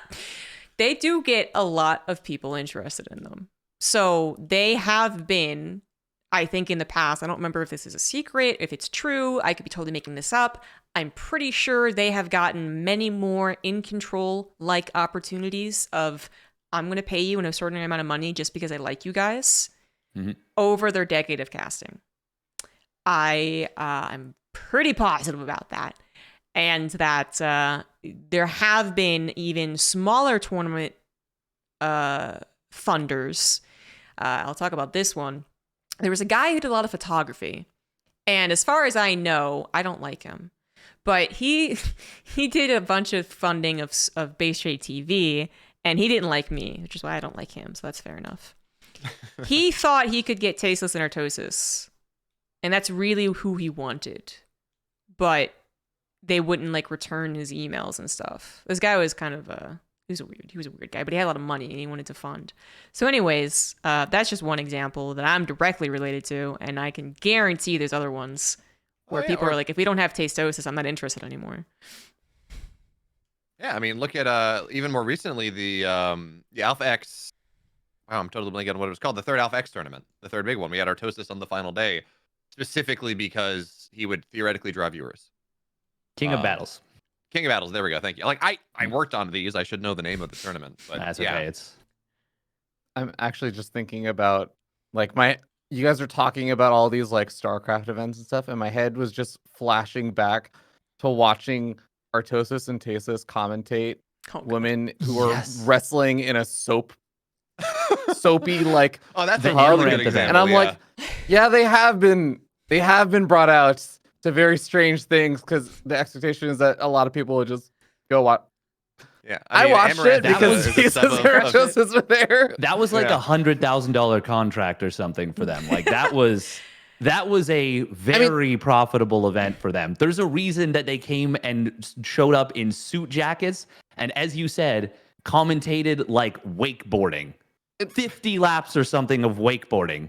I do want to also like hearing them trying to. Sorry, I don't want to. But like hearing them trying to do this and be like, oh, it looks like their grip is slipping a little bit. Like, oh man, are they going to be able to survive this 8th turn on the 19th lap? Like it was like, wow, this is happening for real. ChatGPT has apparently teleported back in time and made this happen. Yeah. And that's a really good example too, right? Because one of the reasons they got hired is Amaranth is just a really big Tastosis fan. She subs on Artosis's channel. She was the organizer for that. So, yeah. Yeah. And I do want to say, like, I think that event specifically is a funny one, because I think that Artosis, as opposed to a lot of the other events where it's like Artosis and Tasteless get hired because they will bring a lot to the event, Artosis and Tasteless got a lot of value also out of being at that event specifically. Yeah. So that's a weird maybe example, but I was just laughing because ZombieGrub made her point. I'm like, yeah, like when they commentated people like wrestling in bubbles, and you guys just started going off about all these like super serious StarCraft opportunities. I'm like, oh, okay. My head was somewhere else. Well, I was also thinking about their forays into other esports. So yeah. Oh my God, World of Tanks. Oh the yeah. the Tekken commentary Yes, that yes. one time was so good. They did Oh. the fighting game commentary for that show that was incredibly disliked, where the women were what are they called when they walk around with the signs? Oh, Ring wait. Girls. Ring yeah, girls. there we go. Wasn't that the same thing?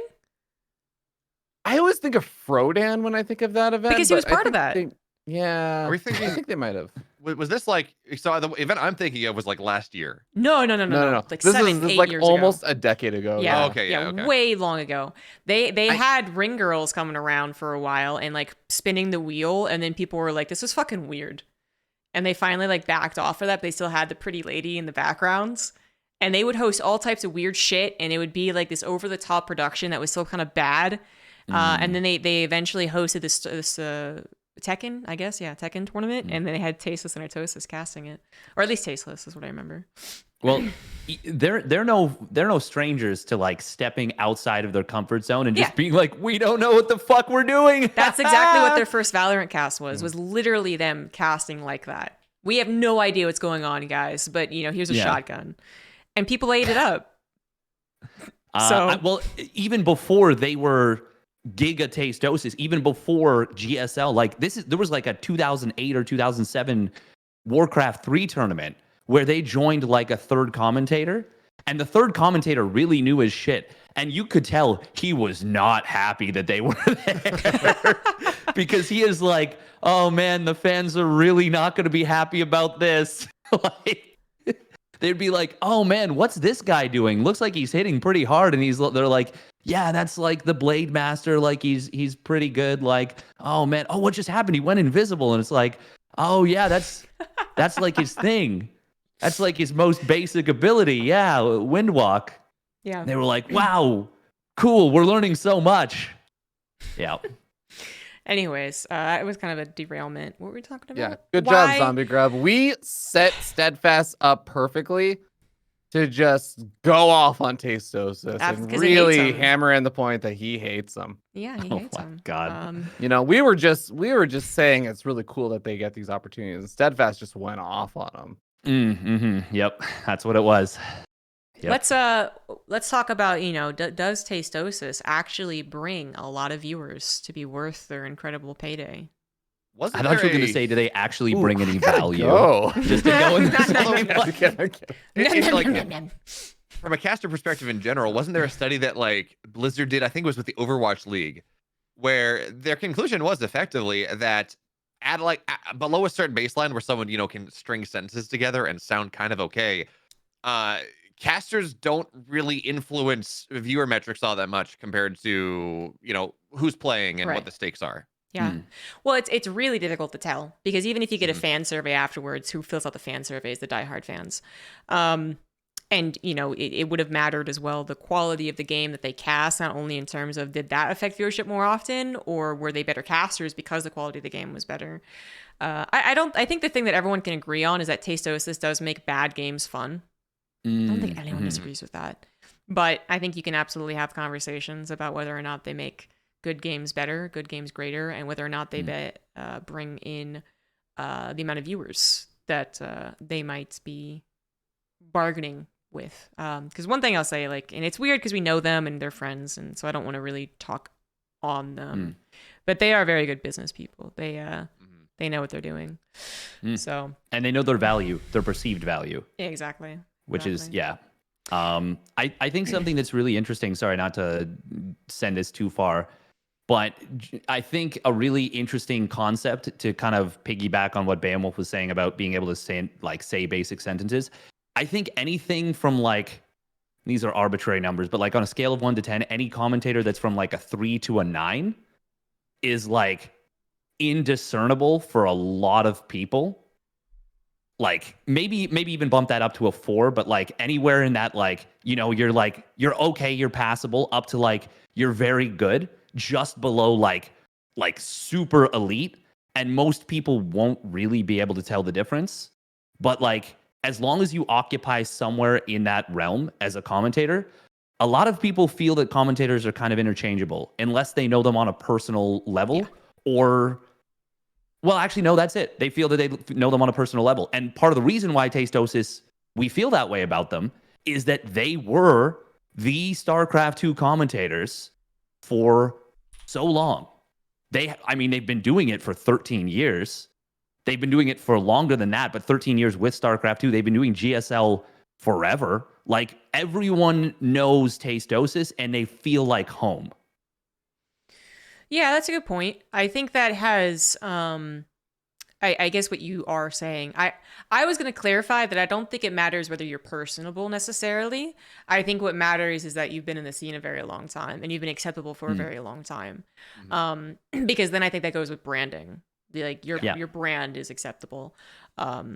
Just to be super clear on that before someone is like, you know, I guess pointing out what's the word? Parasocial relationships. Being like, there can't be that many. That's not really what we're talking about.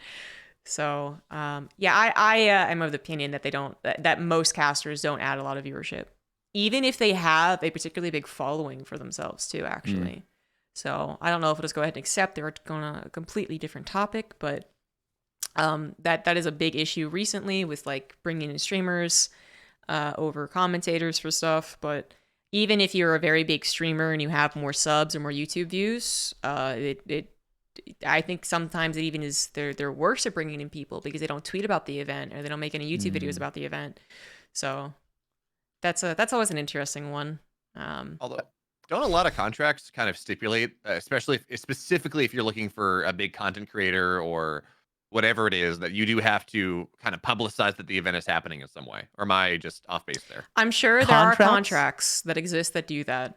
Wait, you guys are getting contracts? As far as I know, the last contract that I saw for a commentator, it did actually, I think, have a clause that said something like, to the reasonable ability of the commentator, they will highlight the presence of the, like, you know, some legalese or some shit like that.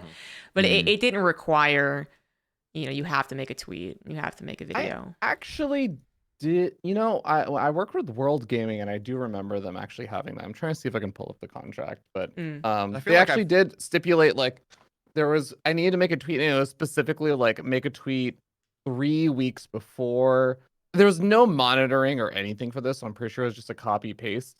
But like, I do recall that being a thing, and I do recall me thinking like, oh, I guess this might just be something that like a lot of other games or like a lot bigger or events and stuff they'll care about, but they just kind of have copy pasted in here because nobody actually cares. Yeah, and then we haven't had contracts in years, guys. Yeah. No, I don't. Yeah, I literally have never gotten a single esports contract.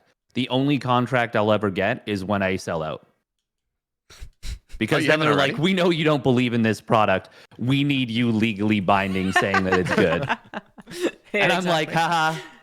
There you go.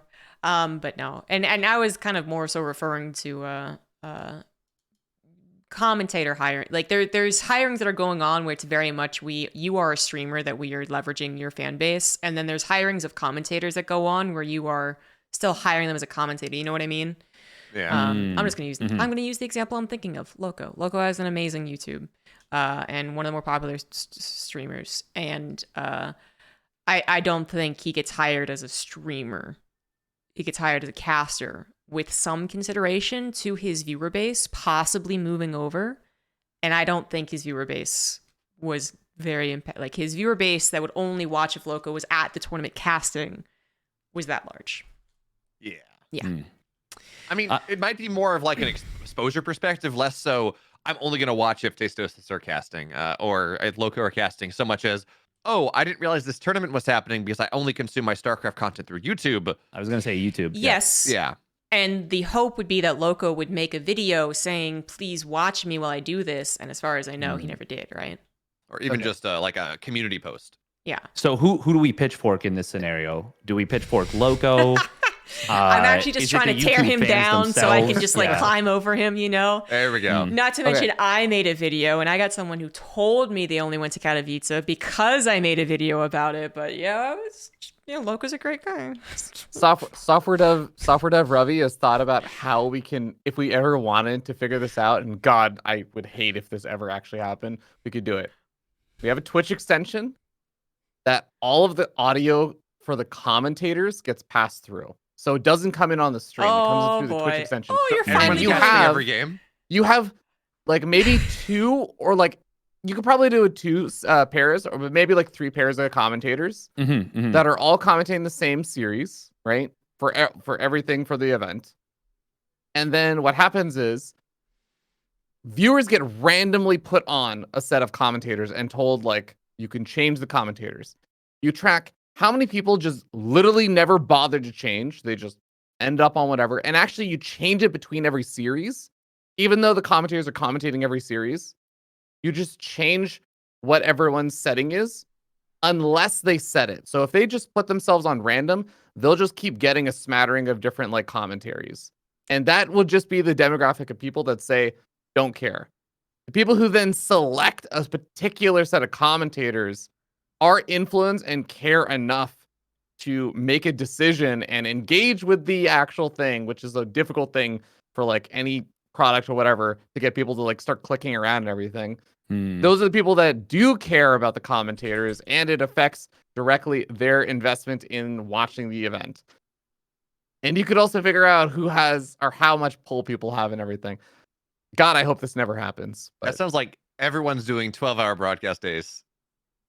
I look forward to your dystopian future, Fear Dragon. Exactly. And you have a fourth one that's zero commentary. I was thinking of the zero commentary. The commentators we already have detract right? from the viewing experience. I mean, don't we already kind of have stats for that? How many people watch the game? Or I'm not sure if Twitch points this out, but yeah, how many people watch the stream muted? I mean, a lot of people do put that mute on to let the tournament know they don't like what they're listening to.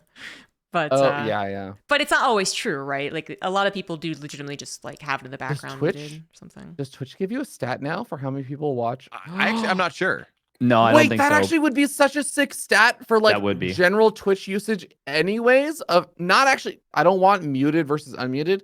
I want average volume level. So I would know if my volume on my stream is higher or lower compared to other streams. Wait, Fear Dragon, you're saying Twitch actually gives us useful stats? They have been adding more stats. I have to give them credit on this. This is one of the things that they actually are doing, even though I have not found a lot of use for a bunch of the stats they've added recently. But they have been adding stats. Ooh. They said they had have access. actually. That's Oh. yes. Yeah. I mean, muted versus unmuted is probably the more powerful one from like an esports decision-making perspective anyway. Yeah. The only thing is it actually telling if it's muted versus unmuted, or is it looking at the frickin' thing that people will put on where it's like you have the icon in chat? I'm that assuming says like watching without video or watching. Like that mute tag is new, and Guap was talking about like WCS stuff, I think. Oh, so that's a lot. That's much longer ago. Oh. Yeah, that is interesting. Overall, though, that would still, to me, go back to like generally casters don't make such a personal impact. And they made a great point too, which is like it's like maybe on an individual basis of like how many viewers you bring in as the commentator, it might not matter. But if you have a choosing of casters is still important. You know, you can't just find someone who can string sentences together. They do add a lot to basically the whole shebang. It's a recipe. It's a big old pot of ingredients, and casters go in it as well. And a bad ingredient can still make, or even a mediocre ingredient can still make it mediocre. But there are some examples of commentators getting so much hate that they are taken off the broadcast. We are fortunate enough in StarCraft that doesn't happen in over a decade. So, do you remember? That would be a good trivia question. A specific for recent incident that you're. Well, no, because I don't think that really counts. I'm curious. I'm thinking of the same thing now. We're all thinking of the same thing now. But I was talking about Moltrap, a decade ago. Oh, you were thinking? Oh, I was thinking of Kelly Milky's. Oh, okay, that's another one, but that's also over a decade ago. It is, yeah. Well, and in terms of StarCraft 2, wait, what's the recent one? My head's been in the same. Well, that's why I'm like this. I think what we could be thinking of is different. Oh, I'm not thinking of what you're thinking of then, if that's the case, ZG. Okay, what I are you was more thinking thinking of I was thinking of Rapid, but his problem was he that wasn't is well different received. too. That is Well, different. Wow, His problem all was of off- us thought of off a different thing. Wow, that's amazing. That Well, is Steadfast yeah. didn't think of Not anything everyone. apparently. No, I thought of Kelly Milky's. Oh no, you did. That's right. Yeah. Kelly Milky's, Yeah. Rapid. I think Fear Dragon and me are thinking the same thing though. I'm thinking Yeah, the we same thing are, you're thinking but- of now. Yeah, it's but because we've discussed it a lot. So You're talking about Mole Trap? I was talking about Mole Trap, but when Fear Dragon said that he's thinking of something, I thought I knew he was thinking about, and I do. So now we're on this the same. must be You know what? such a fun Okay. podcast to listen to. This This is must so just dumb. really be an engaging discussion for people who don't know what we're talking about. I Don't know. worry, we don't know okay. what we're know talking that, about I know that either. you know. Well, I now, if we're talking about recent, relatively recent, then chances are we would all go back to the same thing. I was thinking about literally being removed off of a broadcast live, because I think that actually did happen to Kelly Milky's. Oh, no. Where she was, Okay. or not live, but like in between segments, like similar to Gotcha. what happened with Too Good. Yeah. Gotcha. Yeah. I Who was is back now, thinking so much is. bad publicity that they were eventually fired due to it. Not because like their co-commentators didn't like working with them, or they said something racist, or you know, Or they showed their penis to sure, a lot of women sure. without Yep, asking. Yeah. yep. Don't do that. exactly. Yeah, that's a bad Yeah. idea. Good life advice. And I could think of only one, which was Mole Trap, who's actually a really cool guy, and he's in StarCraft again now, guys. So this is always a sore point. I'm sorry, but that was the case. And it was really odd too, because he was actually well liked as far as a Brood War commentator went, but then it was just different when StarCraft 2 came out and GSL was a thing. So yeah, I think he was a victim of Tastosis' ludicrous stardom. Mhm. Because he wasn't amazing as a commentator, but I think like he had some calls that were kind of neat. Like I actually, and maybe it's not remembered in a fond way or like in the way that he would like, but like that when he calls the nuke, that nuke's gonna land on his army. Like that's like an incredibly you Don't do did that. not give that credit if you were trying to give that credit. Yeah, I guess not. It's like, yeah, no, even as I say it, no, that's not remembered fondly. That is the it? exact same voice I Tried. use when I talk about people who like don't like high voices. Yes, That's yeah, the exact voice I use. Like, of course people don't like when you do this. They're trying to do this. yeah. It was like maybe like it. I guess it would be like if it was the opposite of Maynard. You know? Yeah. Anyways, Where were we? Like, how did we get here? what do we do? Who are we? We're talking about So anyway, commentators Saudi Arabia. influencing stuff, and only thing I can think of in StarCraft was that. Otherwise, there's been other reasons why StarCraft 2 commentators haven't been hired or haven't come back up in the scene. It might be happening in other scenes currently, but I don't really want to go over that. Just that there have been a couple of really poorly received commentators in other esports. And so much so that it has apparently directly impacted the entire scene's enjoyment, which sounds ludicrous. Like how bad could they have been if they got that high up? But I think also sometimes that negativity kind of snowballs too. So it's like a few people are like not the greatest, and then it just keeps on going. Now I'm not sure. Is this Dota 2 we're talking about? No, it's League of Legends. You don't have to. Oh, okay. Then I have no idea. Yeah, I don't touch that game. Yeah, no worries. But the point, it can happen. It does require, I would say, almost the perfect mixture of circumstances. Because I don't even think if you get that far, there's no way that you are actually that bad, but you might be worse or much worse than other people that are there. And like I said, I think that negativity snowballs. Basically what I'm saying, I think it's kind of hard. I think it's kind of hard to be a hated commentator, someone who actually takes away a lot of people's enjoyments. And I also think it would be hard to quantify how many people add a tremendous amount of enjoyment. You know, we're basically all fitting between like level 4 and level 8 of commentary. Most people are totally fine with us. I think it's hard to be hated but still get the opportunities. Like, I think that's part of it. I think there are plenty of people who would probably get a bit of the ire, but like those are just people that just don't get brought on in general. Usually. Well, I think also what helps is if the esport is in a freelance area more than a hired for a season or league, right? Which StarCraft hasn't done in years. So that it could have been very different before that. There's pros and cons to both of those models. Anyways.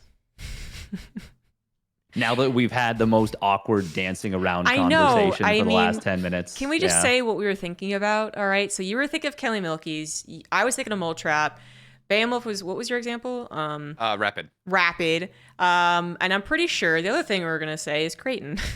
Can we just that's say another it? good example. That's maybe... not who I was thinking of. of. Oh my God.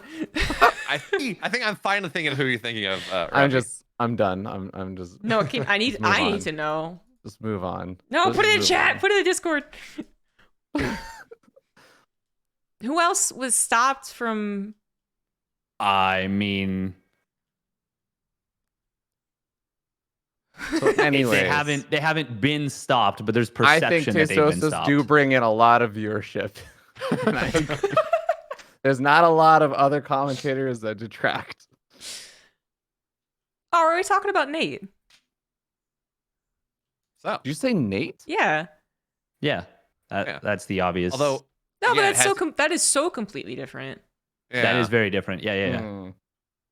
And he's still working. So I also think that the people who are very upset with Nate are the people who are the extreme vocal minority as well. Oh, and yeah. Most people don't care. I think he is one of those examples of snowballing. Not necessarily snowballing as a quantity goes, but as a quality goes. People didn't like him. Like 5 people, let's just put a number on it for whatever's sake. A small number of people didn't like him for actions, and then just decided that was going to be the persona on the internet.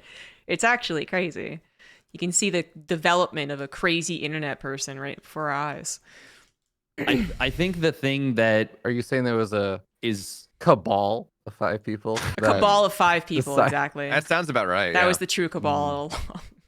I think the thing that's really unfair is that because I think if I had followed the same route, I probably would have ended up in an extremely similar situation. So him and I are both salty when we play the ladder. That's how it is. I mean, I get real salty when I lose games. He gets salty when he loses games.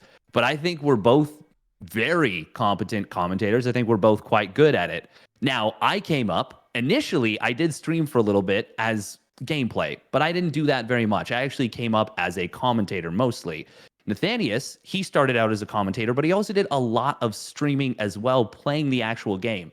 So I think people saw too much of that, and I think it allowed people to justify that they could be a lot shittier towards him and be like, okay, it's okay for me to be like, he's the villain, he's Hitler. And it's like, well, no, that's not the case at all. He's a little upset that he lost the ladder game, but I think a lot of us are. And I think that if I had followed a similar route where you had seen more of my personality as like salty ladder, the same thing's even true of Artosis. If Artosis started out just as a Brood War player, because his reputation in the Brood War scene was very salty. He's not like a super joyous person when it comes to that. He was Idra. But pardon? He was Idra. Yeah. He was Idra, exactly. He was a worse Idra. I think he would agree that he was like equivalent or like more. But like, because we've seen him as like a man who truly does love StarCraft, and to be honest, all of us do. Nate loves StarCraft. Artie loves StarCraft. I love StarCraft. All of us here love StarCraft. That's why we're doing this. That's why we're still involved. But when you see more of, I like the head shakes.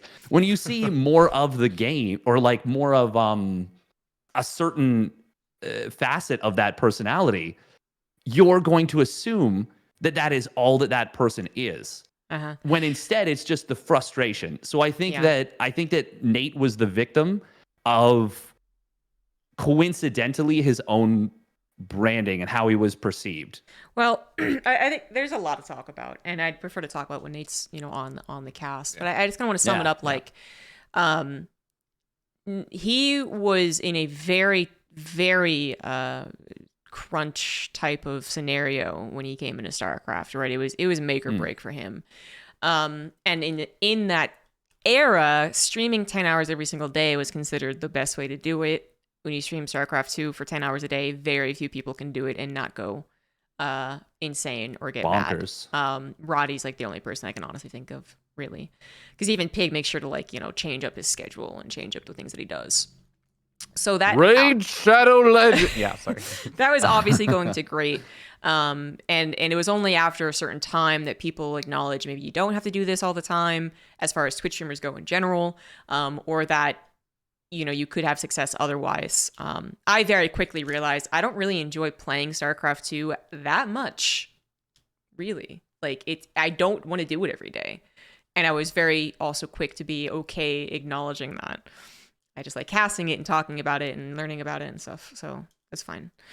And then just having some moments of problems that he owned up to eventually, and then a particularly bad day turned into a particularly bad clip. And we all know that we've had bad days that could have been turned into a bad clip, and then we were fortunate enough that no one clipped it. Same thing happened with Creighton, honestly, and the Todd thing. It just happened that someone clipped it and made it public. And then he's just been a guy who's really been trying to work hard and have good times for the last few years, with occasional slip ups on how he words things, I suppose. But I just want to make an official statement. There is no secret cabal for people who actually believe this. There is no reason other than the usual reasons as to why you don't see Nathanius as a commentator all the time alongside a lot of other commentators. Okay, like, I just want to really get that official statement out there, because I feel like it's been muddied with the memes and perhaps even with his own tweets, to be honest. But reasons could be that he hasn't accepted jobs beforehand. He would say no to going to Katowice for some of these years, or he would decide to focus on a stream, which was a tough choice, but he made it. And then we all know how worrying it is to say no to an event, because you might not get hired for the next one. And is it bullshit? Maybe it is, but that's the way the world works. So yeah, it's nothing malicious is what I wanted to say there. There's no conspiracy, and the players aren't, the players don't even care about commentators at this point, I would say. Like, I've literally asked them, is there something that you want to talk about? There's something you want to tell us that we suck at? And they're just like, no. And it could be because they're all nice people nowadays, and that's also fine. Whereas before, either they really had problems and couldn't help themselves from talking about it, or they were just kind of like, they were always going to be negative and kind of douchebags. There used to be a bigger player-caster rift, I would say. No, most players are just like, whatever. Like, who's casting? Okay, I guess, fine. Like, so just clearing the air on that one. There we go. Thank you. I think something that was really interesting, actually, with Creighton, is that he didn't just say one thing and it happened to get clipped. He said two things in a 24-hour period. He tweeted out a thing to Team Liquid, saying like, oh man, it's really unprofessional that they haven't responded to me about like getting turned down for an event, or getting turned down to be like the events manager or something. And then what that did is, I think that triggered people to be like, we're going to look now. That triggered like a few people who were like looking for something to start really paying extra close attention to what he was doing. And then the next morning is when he made the comments about Todd and Harstem. And that's what got him like, that was like the cannon that like blasted him into space. Well, he doubled down on Twitter. I'm going to say, and I'm not going to out anyone on this, but I know who saw and brought to Todd's attention the clip of Creighton doing that. I also know that the other discussion around there's the podcast, the Pick Up Your Six podcast, which, by the way, around that whole Creighton thing, I felt so bad for them, because the Pick Up Your Six podcast is literally just two really nice dudes who aren't even esports people. They're just like, we just love gaming. We just want to talk with a bunch of like really interesting and cool people and stuff. And oh, hey, like here's a commentator and stuff.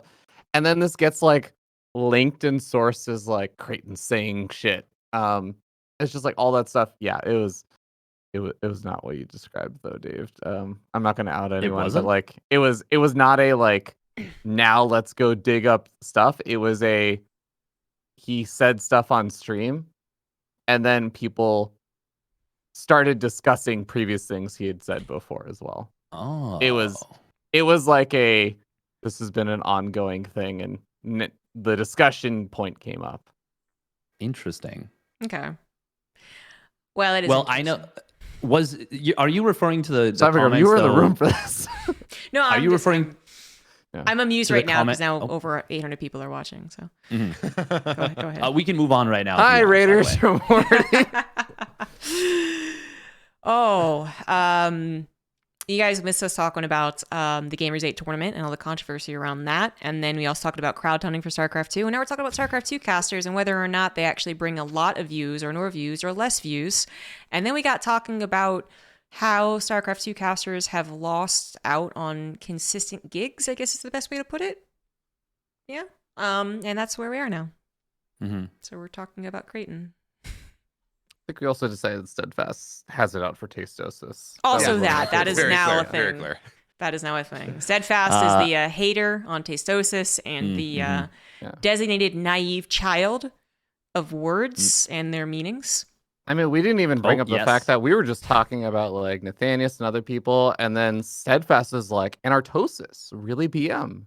And then he kind of like said this stuff about Artosis. Then he was like, so anyways, back to this discussion where he was like, what? Why did he just randomly throw shade at Artosis?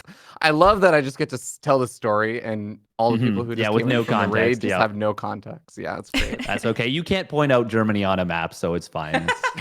This is actually true. Like, you guys carry on the discussion. I'm gonna see if I can do it. Yeah. Can we do that? Can we do a geography challenge with Ravi? I like that. That could be a stretch goal. GeoGuessr stream. GeoGuessr that's is a actually such a competitive good esport streamable now. game. Sorry? GeoGuessr is a fantastic streamer game. It's so good. It's fun. They actually have like tournaments for it now. What? Yeah. Awesome. There's a person in Rainer's Discord who is like pretty highly ranked in GeoGuessr. I'm gonna. Is it M. Canning? You know what though? When there is a joke going around, and it still kind of comes around every now and again, where they're like, most Americans can't point out this country, what this country is, and it was a made up country. They added another portion to the south of Europe, and it was supposed to be a gotcha. I can at least say I looked at it, said, "Am I a dumb American?" and went, "That's not real. That's the trick. That's not actually a country." So I took a guess at an unlabeled map, and I thought Serbia was Germany. So yeah, I'm done. no. You thought Serbia was Germany? I honestly don't know geography. I mean, at least you were in the right continent, but like that's like Well, that's like it pretty helps far. that I looked up an unlabeled map of Europe, so wasn't but it really had the losing on borders. that. I'm actually judging you a little. Like well, he also thought Virginia was on the coast, so it is like you don't know anything. That about is any true, geography. actually. I can Virginia is on firmly the- say Virginia's close. Virginia's elementary closer to being school. on the coast than Right. It is on the Serbia coast. to Germany. you Virginia's guys on the don't coast. Like, what are you saying, understand though, okay? Steph? There's something you guys are missing. Not only am I an ignorant American, I'm an elitist Californian. So like America thinks that nothing outside of the United States matters. California thinks nothing outside of California matters. Like there's California, there's the neighboring places like, oh, we go to Tahoe. Yeah, like Nevada is over there and stuff. Like Vegas is over there. And then it's just like, there's stuff. And somewhere out there, we know like New York and Chicago and stuff. But like, the only thing that matters is us right now, right? Like, you have to get good context into this. Hopefully that makes you guys realize I'm actually a reasonable person. That's kind of the other direction, actually. Yeah. Fear Dragon.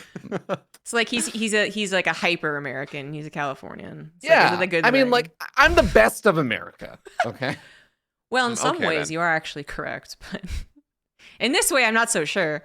Anywho, Virginia is on the beach, guys. It is on the coast, just in case that was confused. I actually got baited so hard by that. I can't believe that. I literally Well, you're Canadian, was it's the fine. guy who, yeah, but like I used to do the like, There was those geography games that you would play on, like, I don't know, it was addictinggames.com or like Sure, random websites. sure. Yeah, and I used to do, I could get like 45 of the US states. Like, I could do very well with that. So I know where Virginia is. I can't believe I've been dragged down to Fear Dragon levels of infamy when it comes to geography. We're going to have to raise a goal to have all of us do the GeoGuessr game. That would be fun. I'm gonna trigger you even more, Dave. When I was in elementary school, I thought Canada was a city inside of Alaska. Whoa! I mean, that's not too far away from what a elementary lot of school, like, Americans think. we're talking like second, third grade or something. Okay, no, second or third grade. No, you could have said kindergarten. Now and just been No like excuses. Okay, but like, Absolutely none. okay, to give you another idea, like, and this is just truly how unbelievably dumb I am. In 6th grade, I literally had the conversation where I had to ask my mom and like my sibling. I remember like so vividly and clearly. I had to like ask them like, "What is an Asian?" In 6th grade. Well, that's actually a debate that's still going on, so you're fair, fine, yeah. actually.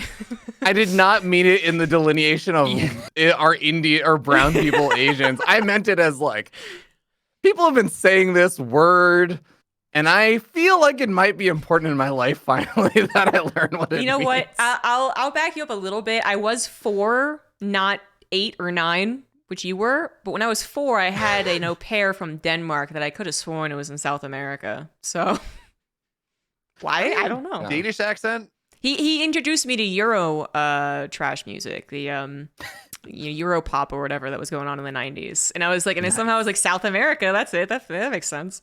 There we go. Who the fuck knows? And that's how ZombieGrub met Mark Olberts. Euro pop. DJ Perplexer. DJ Perplexer. If you guys ever want to watch some amazing DJing from a former StarCraft head honcho figure at Blizzard, DJ Perplexer. That's a pretty good name. That's like a fun name. I like that. Oh, there's some fun videos. Oh, you should definitely check this out. Yeah, you can literally just Google. I don't think I DJ can show it Perplexer. on You'll the find stream, his music but videos. Oh, you should all go check that all one out. right. We can check that out at an event in the future, maybe. Who knows? Okay. Sounds good to me. Too many Americans believe that Mexico's in South America. I think that's at least a pass, though. Like, it's not a pass as in you got it correct enough to pass the course. It's okay, that's close. No, I mean, Denmark is not South anywhere America. near South America.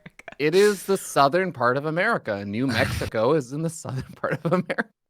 Got him. I mean, if you ask Blizzard, there's a lot of things that are in North America that you would be surprised by. Australian servers. Yeah. I was surprised to find out that Israel was a part of Europe. Same with all of Africa. I was surprised to find out that Singapore is in fact a part of North America. Yeah, it's just amazing, really.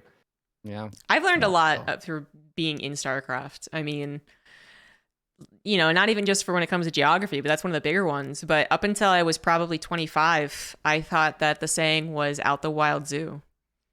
And I'll defend that. I think it makes fine sense.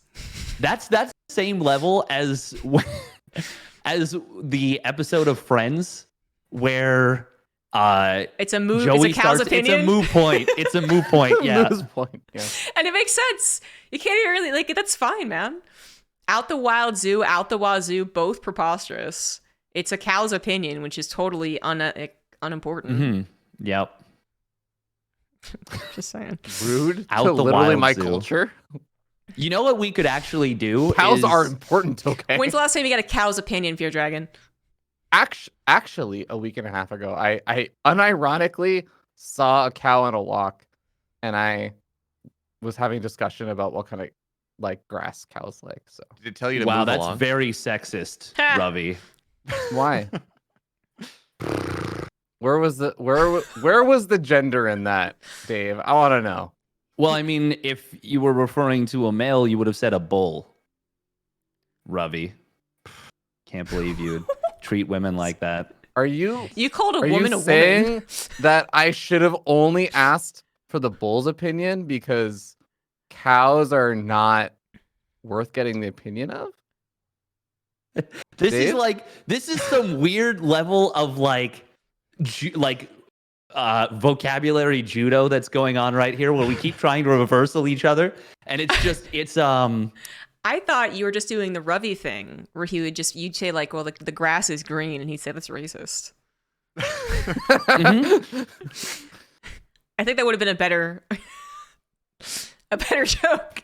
The next time Fear Dragon talks about talking to a cow, that's sexist, Fear Dragon.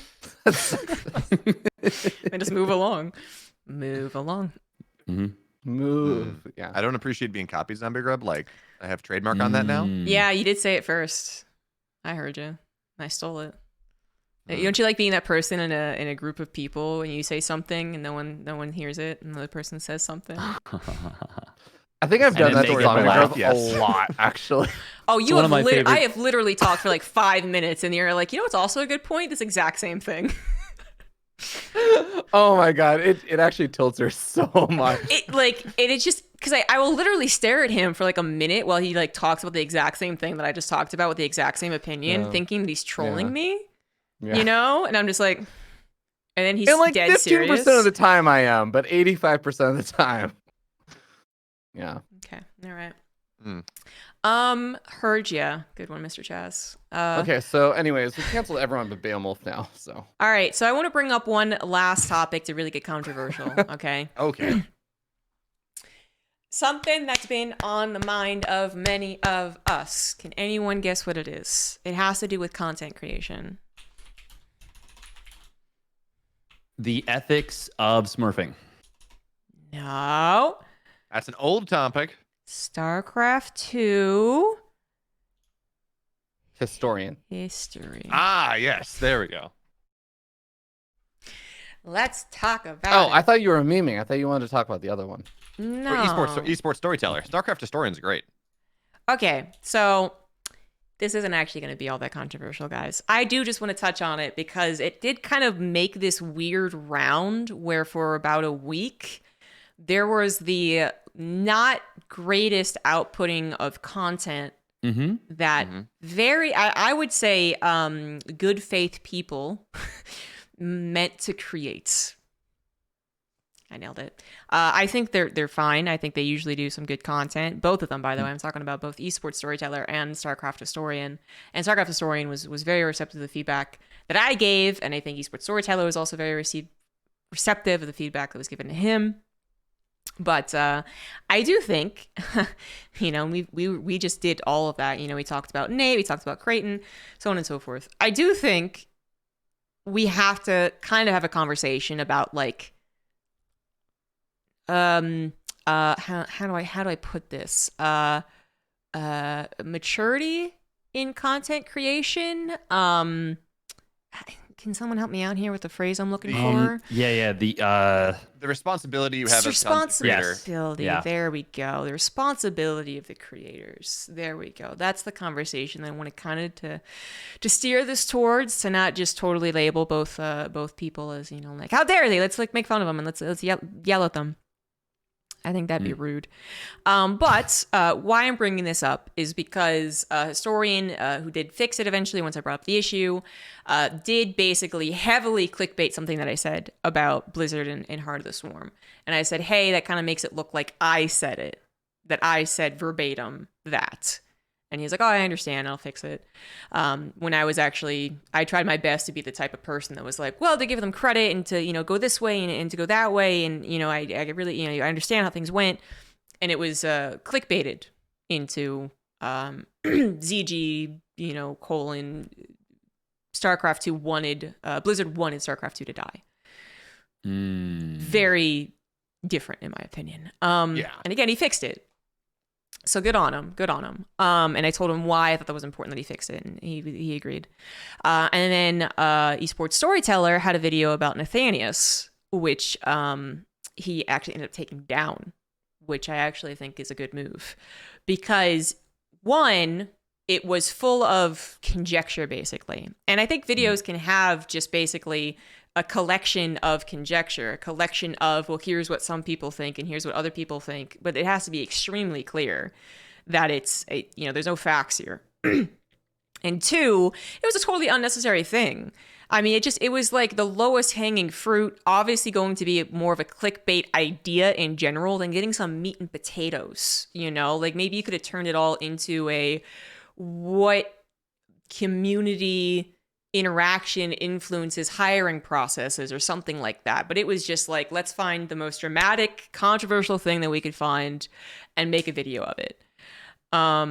So I did not think that was very well done. I think some of the other videos that are also going on are taking absolutely zero time to talk to people that are involved, and as such are bound to get things wrong. And again, you can be wrong, especially if it's your opinion. Your opinion could be wrong, absolutely, totally, and completely. But if you want to present yourself as someone who is not TMZ, right, or some other type of tabloid, then the work has to go into it. And people might be realizing, content creators out there might be realizing there's a reason these things aren't necessarily already done. And it is because it's a lot of work. So I have taken a special interest in this as someone who loves StarCraft history and has always wanted to do a show about this, but it was also been incredibly intimidated by the collection of resources that you would need to do it proper justice. So I could give you my memory-based, I don't know, maybe it was this, maybe it was that, about the match-fixing scandal. And maybe some people would find it interesting. But would I really want to do that? Or would I want to go ahead and find all the proper like articles and talk to people who were more, close to the scene and stuff like that? And I'd rather be the latter anyways. So yeah, any thoughts, guys, about that? I don't know if anyone else here had a, particular issue with some of the things going on. Didn't esports storyteller in particular, he had like two separate controversies right around the same time. Right, he had the Nate video, and I do agree that should have been taken down. That was handled as well as it possibly could have been. But the other one is videos on people like Villo, who and then there's the question of not even is there the responsibility of should you how many sources do you have to have, and what stakeholders do you need to talk to, and that's a journalistic question. But also is like, should the video be made in the first place? The answer is a hard flat no. Yeah. But on the flip side, that video got, I don't have it up anymore, but it got, 500,000 views or more. So like from a business perspective, I'm not saying business perspective justifies everything, by the way, just so we're clear, but from actually 33,000 views, but it got more than his average channel views by a decent margin. So like yes, but there were two controversies there. And I agree with you. Villo should not have any glorification about him whatsoever. But I think it is important to say, there were two questions. Like, what is the content that needs to be made? And also, how do you want to approach making it? Yeah. And well, go ahead. Oh, sorry, go on. I was just going to say, I think I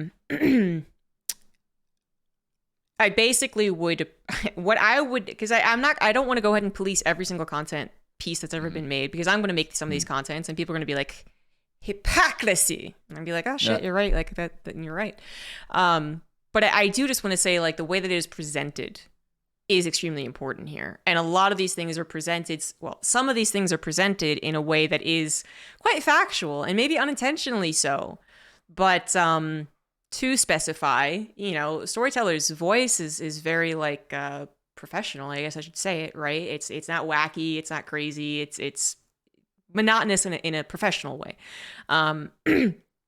And then I think that actually does contribute to this idea that this is a place of authority that this is coming from, when actually it's not.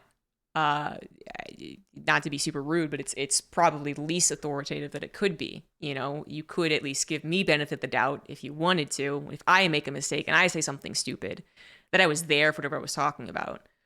But even then, I make sure to do really stupid content that is very clearly just someone talking about memories and shit and getting drunk while doing so. So if you watch my drunk history video about the Artosis pylon and I was wrong about the year, I was fucking drunk. I don't care. So that's, I think just the how you present it is really important too. Yeah, I think there's a degree of like, because like, this is where a lot of people will say like, oh, it's YouTube, and like, for example, the thumbnails are a really easy thing to point out on, like, for example, esports storytellers videos and stuff, a lot of them are very clickbaity. And I think there's two different types of clickbait in my mind. There's like clickbait and there's like truth bait. So clickbait is where, in my mind, like I think there's like a lot of different ways that people will view the terms and stuff. So I'm not trying to like say, oh, everyone should adopt my terminology, but to get past all the semantics. In my mind, clickbait is when there is some kind of thumbnail or some kind of title or something that implies or directly leads people to believe in assumptions that are incorrect. And they're oftentimes done because they will gather views. So an example is something like, I think he has a video that's like, why Day 9 left StarCraft 2. And it makes it look very dramatic. And it's not that anything incorrect is being said. Like, Day 9 did leave StarCraft 2.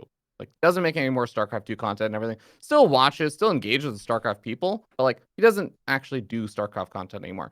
It's not incorrect, but just the way that it is done and, like, the kind of, like, the thumbnail image and stuff that's chosen, the way that, like, he highlights, like, left StarCraft 2 and everything, there's an implication and, like, it kind of preys on viewers to assume, like, there's some negative impact there. And actually, at that point, it's not even necessarily about the content of the video, because you have to also remember more people will see the video title, the thumbnail, and like maybe whatever Reddit title is given or something, then we'll actually watch the video. That's just like everyone who watches the video saw the title and the thumbnail,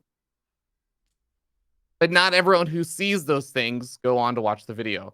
So like you're basically spreading this idea, or like this, you're perpetuating these like things that maybe spread like assumptions. And it's not necessarily, I won't say like, oh, there's like a legal responsibility or anything like that to the people to be always super truthful or anything. But I think the thing that rubs me the wrong way about it is I think that there are ways you can do something called like truth bait. Veritasium has a really good YouTube video on like this kind of stuff. CGP Grey has done great videos on like a lot of this stuff. Like there's been a lot of people who have made like very successful YouTube channels that have talked about the difference in, and I think even Mr. Beast like has actually done a great job with it as well. Like where you're clickbaiting something, but nothing that you're doing or like you're not trying to like get people to draw incorrect assumptions. In fact, statistics have shown that sometimes even when you have like maybe a question that is left to be answered in a YouTube thumbnail, you can put the answer to that question in the thumbnail and people will still be driven to like click on it and stuff. There's like ethical ways you can create these sort of things. And so I feel like the hard part about that is that it's harder to do that than it is to just say, why did Day 9 quit StarCraft? Why did Apollo leave the StarCraft 2 scene for CSGO? Why did such and such person stop getting high? It's like, I think it has a malevolent like feeling behind it. And that is what rubs me the wrong way about it. I think. Thank you for coming to my TED Talk. I think the big problem that you're kind of alluding to there is not necessarily that there's clickbait, but that there's clickbait that then calls into question the character of an individual without in an unfair way. So like if you're like, you won't believe what happened in this game of StarCraft, that's fucking fine. No one gives a shit about that. It's clickbait, sure. You won't believe what happened on this episode of The Mandalorian. Like, cool, yeah, awesome, great. But if you say something like, you won't believe what happened when this guy's wife talked up against him, then it's like, wait, did he hit his wife? And it's like, he politely asked her to, respect his opinion a little bit more. And they had a very fruitful conversation. Their marriage is very healthy. But the video or the clickbait title implies, or whatever, the thumbnail implies that he's hitting his wife. That's a super extreme example and a really dumb one. But it's kind of what you're referring to. Like, it's very important to separate baiting someone into watching a video versus baiting someone into believing something bad about another person that is unjustified, or even just baiting someone into believing something bad about another person. Yeah. I think it's a really good way to put it. BeoMulf? Yeah. No, that was sorry. That was just me agreeing, and sorry, at an unfortunate time. Yeah, sorry. I see people like coming in, and there's always these people, right? You bring up a discussion, and people are just like, I don't know. It's like you can't discuss it. It's like our discussion is not going to lead to any red tape being applied to anyone, guys. We are just talking about the morality, I suppose, responsibility that goes along with content creation, and more than StarCraft 2, obviously. We could even talk about how journalism does it and how the algorithm of YouTube pushes towards these things. I do think it's important to have these conversations and clarify what is considered good intent, and not, because often, especially in a small community like StarCraft, I would say, first of all, goodwill is really important. And second of all, as I said at the beginning of the show, at the beginning of this topic, I do think they mean to do good things, right? But they are then bound to the algorithm and the clickbaitiness, and use that as a kind of an excuse to say, well, like, I got to do this. When actually you don't have to.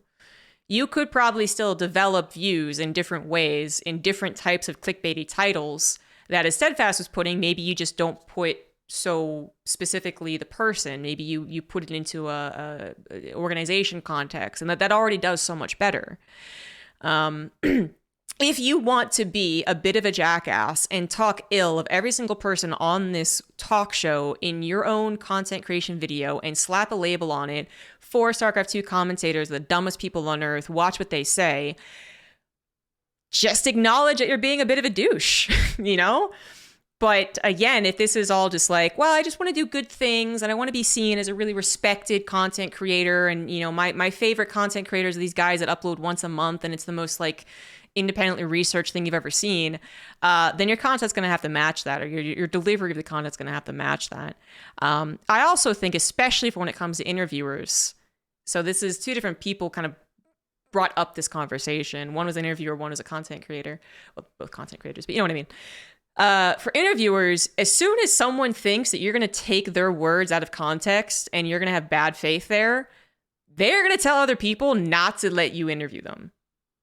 Yeah, that was right. Yeah, like I went up to the guy and said, look, I don't think this was correctly worded. I really don't like how this presented me. And he said, fuck it.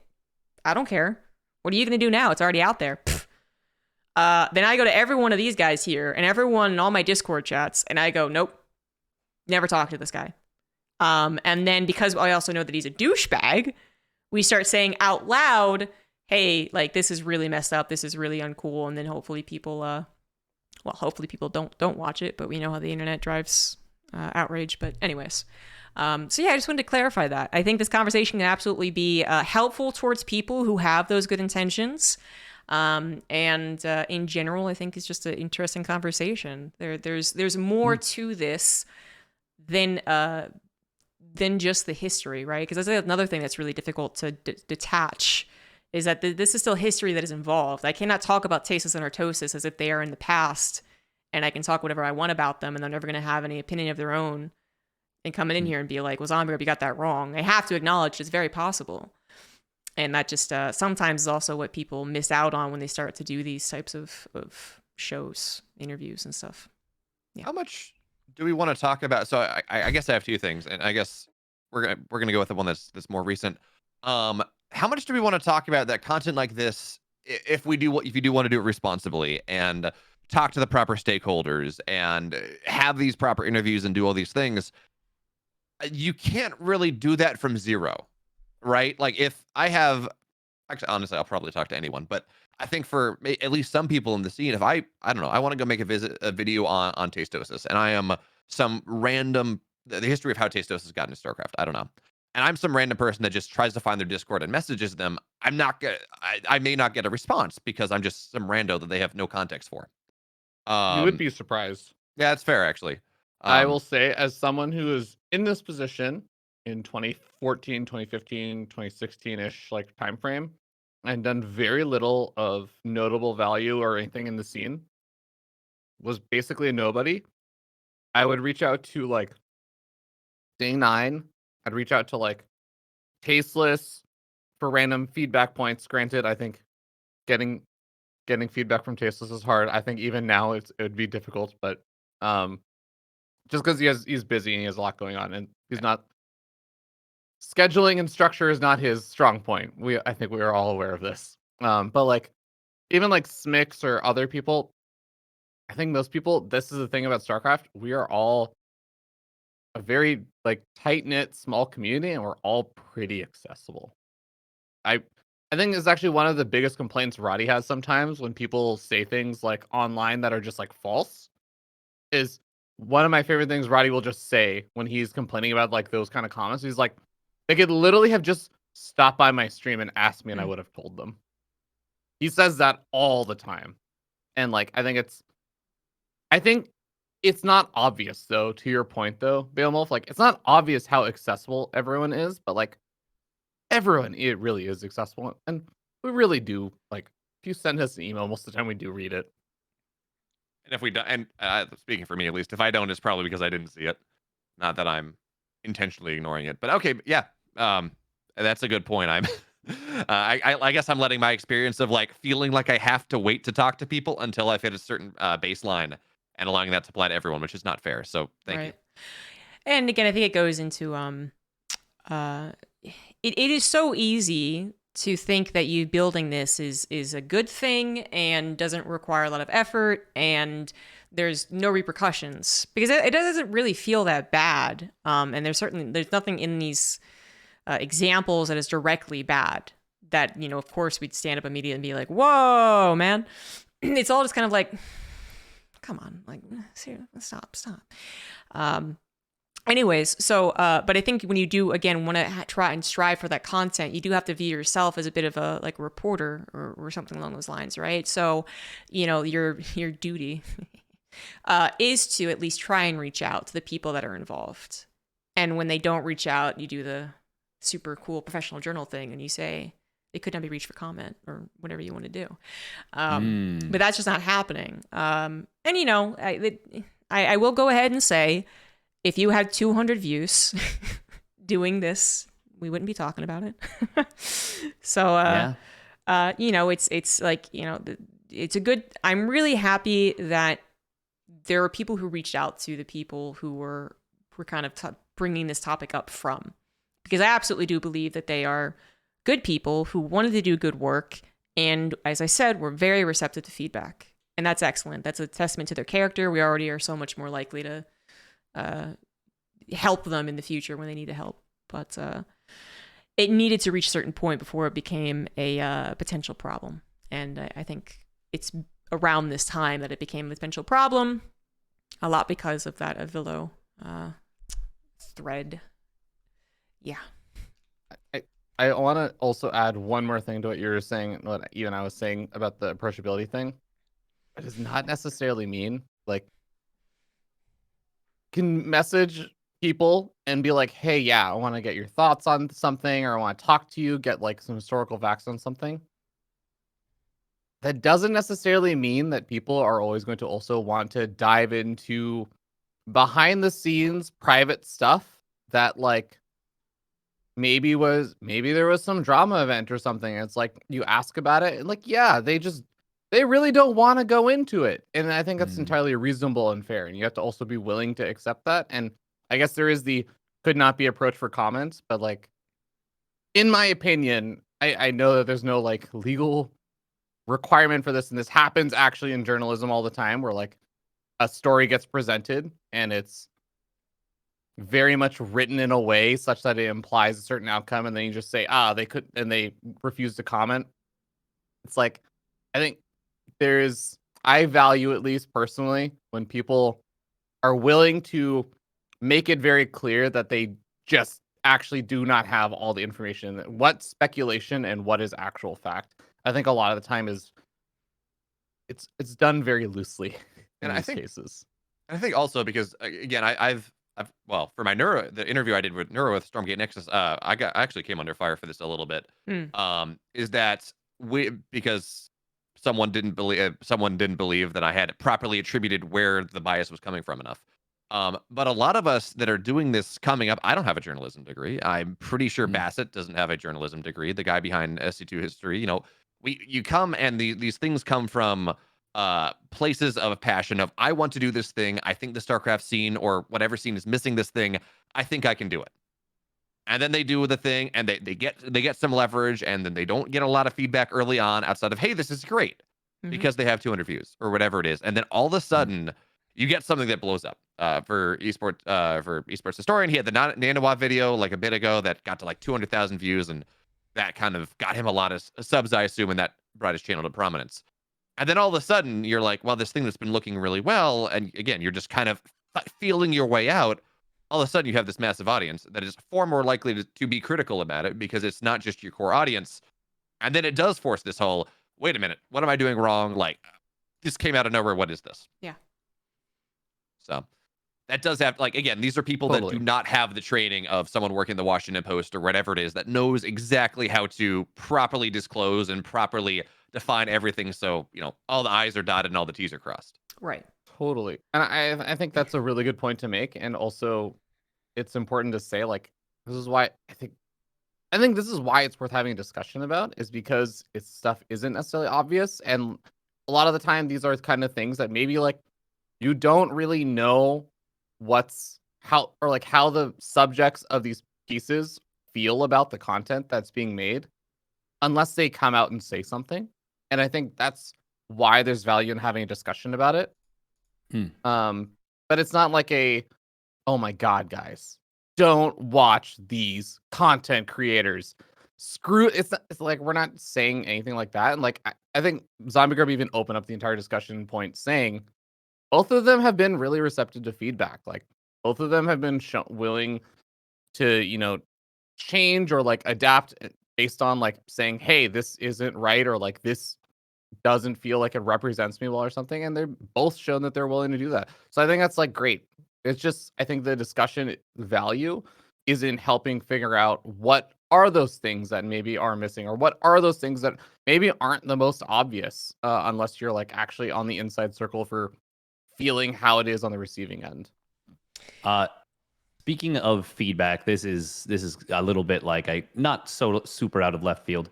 Oh my God! Stop throwing shade at Artosis and Tasteless, dude. What the fuck? Steadfast, this is not a baseball game, right? We're talking about StarCraft here. Speaking of feedback, does anyone else think that Sorry, wow. Unbelievable. I can't believe this guy. We got to get him out of here. But no, he needs to change his Reddit name. Real bad. Oh yeah. That is something that yeah. StarCraft historian, right? Is it? No, wait. Yes. StarCraft historian. He needs to change that Reddit username. That's all I'm gonna say. Yeah, it's it's self-defeating is what it is. It's kind of dumb, but it's more than anything, it's extremely self-defeating. And I don't think anyone's had a problem with it, but like, he's been called out on it. If he gets big enough, he it will very suddenly be the reason he doesn't get a sponsorship on a video, or like it will go from meaning absolutely nothing to anyone to suddenly he can't monetize certain content. Yeah. I agree with you. I also, one of my first smaller problems that I tweeted about, didn't directly tell him, was that Esports Storyteller was hearting all of the comments on his videos. All of them. Yeah. Even the one that said that I didn't deserve to be hired because I was, and I only got hired because I was a woman. And it was incredibly sexist. Like, not even like a little, like, it was definitely sexist. I remember seeing that and thinking, why would you do this? Exactly. And his explanation was somewhat justifiable, but also it was there are better ways to go about it than what he chose. Yeah. I assumed correctly because, again, I'm going along with the idea that these are good people. Anyone doing this in the StarCraft scene is really just trying to, as BeoMulf and I think all of us have said, doing good things that they feel need to be filled. I assumed it was because you just heart everything. And I looked and I saw you hearted everything. So I know that's why you did it. But also maybe don't. Maybe maybe not, maybe not. And he explained, yeah, that's why I do it, knowing it's my way of telling them that I saw their comment. Then I don't remember if he said he was going to do it again or not. Actually, I don't remember how that ended, but it was a weird moment for sure. So, anyways, I really think BeoMulf, I can clip BeoMulf's kind of 5-minute, not even 2-minute talk there, and I think that would perfectly encapsulate everything we're trying to get at. We believe that these people are doing good stuff, and they are wanting to do the work. The approach might be mishandled, and it's unfortunate that it takes so long to finally get that feedback that's actually usable. So there's always that moment of like, hey, come on. And hopefully it gets fixed in the future. So yeah. Yep. Yeah, I guess final contact on the feedback in general, or idea of feedback, it's hard to get good feedback regardless of your size. It is really hard to get good, actionable, somewhat objective feedback that helps you improve. Yes, absolutely true. There's something I wanted to bring up along that line of thought, but I forget what it was, about getting the feedback and actually using it. Well, it's out of my brain now. Being accessible. It's out of my brain now. Don't know what it was. So yeah, that's kind of the end of it. It really is a conversation about, in general, responsible content creation, and what that might mean, and what the effects of it might be, positive and negative. So, any questions from chat? I think that was kind of the last big topic I had. Do you guys have anything else you want to talk about? I take that as a no. Maybe the game. This is a weird thing to discuss, but did we actually want to look at the bracket for the Gamers8? Oh, I was going to say that. Thing to instead of just talking about the event. Well, that and Gamers Without Borders just announced their first charity partner. That was at noon today. Yeah, I linked it in our group chat. I don't think. I mean that's like, unless it's a really good or really bad charity, I don't think it matters. I don't know anything about them that much. Like if it's like, wow, here's this incredible charity that actually like something like the Trevor Project, where it's like, wow, like they help troubled, LGBTQ plus people, or is it like something like where they're like, hey, we think all people who have autism shouldn't be allowed to be alive anymore? Like if it was one or the other, then I think it's worth talking about. But if it's somewhere that's just a charity and you're like, yeah, they do good stuff, then it's like, okay. I think it more answers the question that we were kind of hitting on as to whether winners of the Gamers Without Borders would be able to choose where their donations go to. Because we talked about that a little bit of, okay, well, maybe player A wins and it goes to an LGBTQ plus charity because of everything that's involved, and maybe they can make that happen. And it does seem that there will be a list of charity. We don't know quite how this is going to work, but it seems like there will be at the very least a list of charities that winners can choose from, or it's split out amongst them. Again, don't know how that works, but again, it does seem that there's going to be a partnered list rather than just players being able to choose what they want. Maybe that's just extrapolation. I don't know. That's fair. Well, I guess when you're organizing events and stuff, being able to like give that kind of feedback is also important. Mm-hmm. Thanks, Fear Dragon.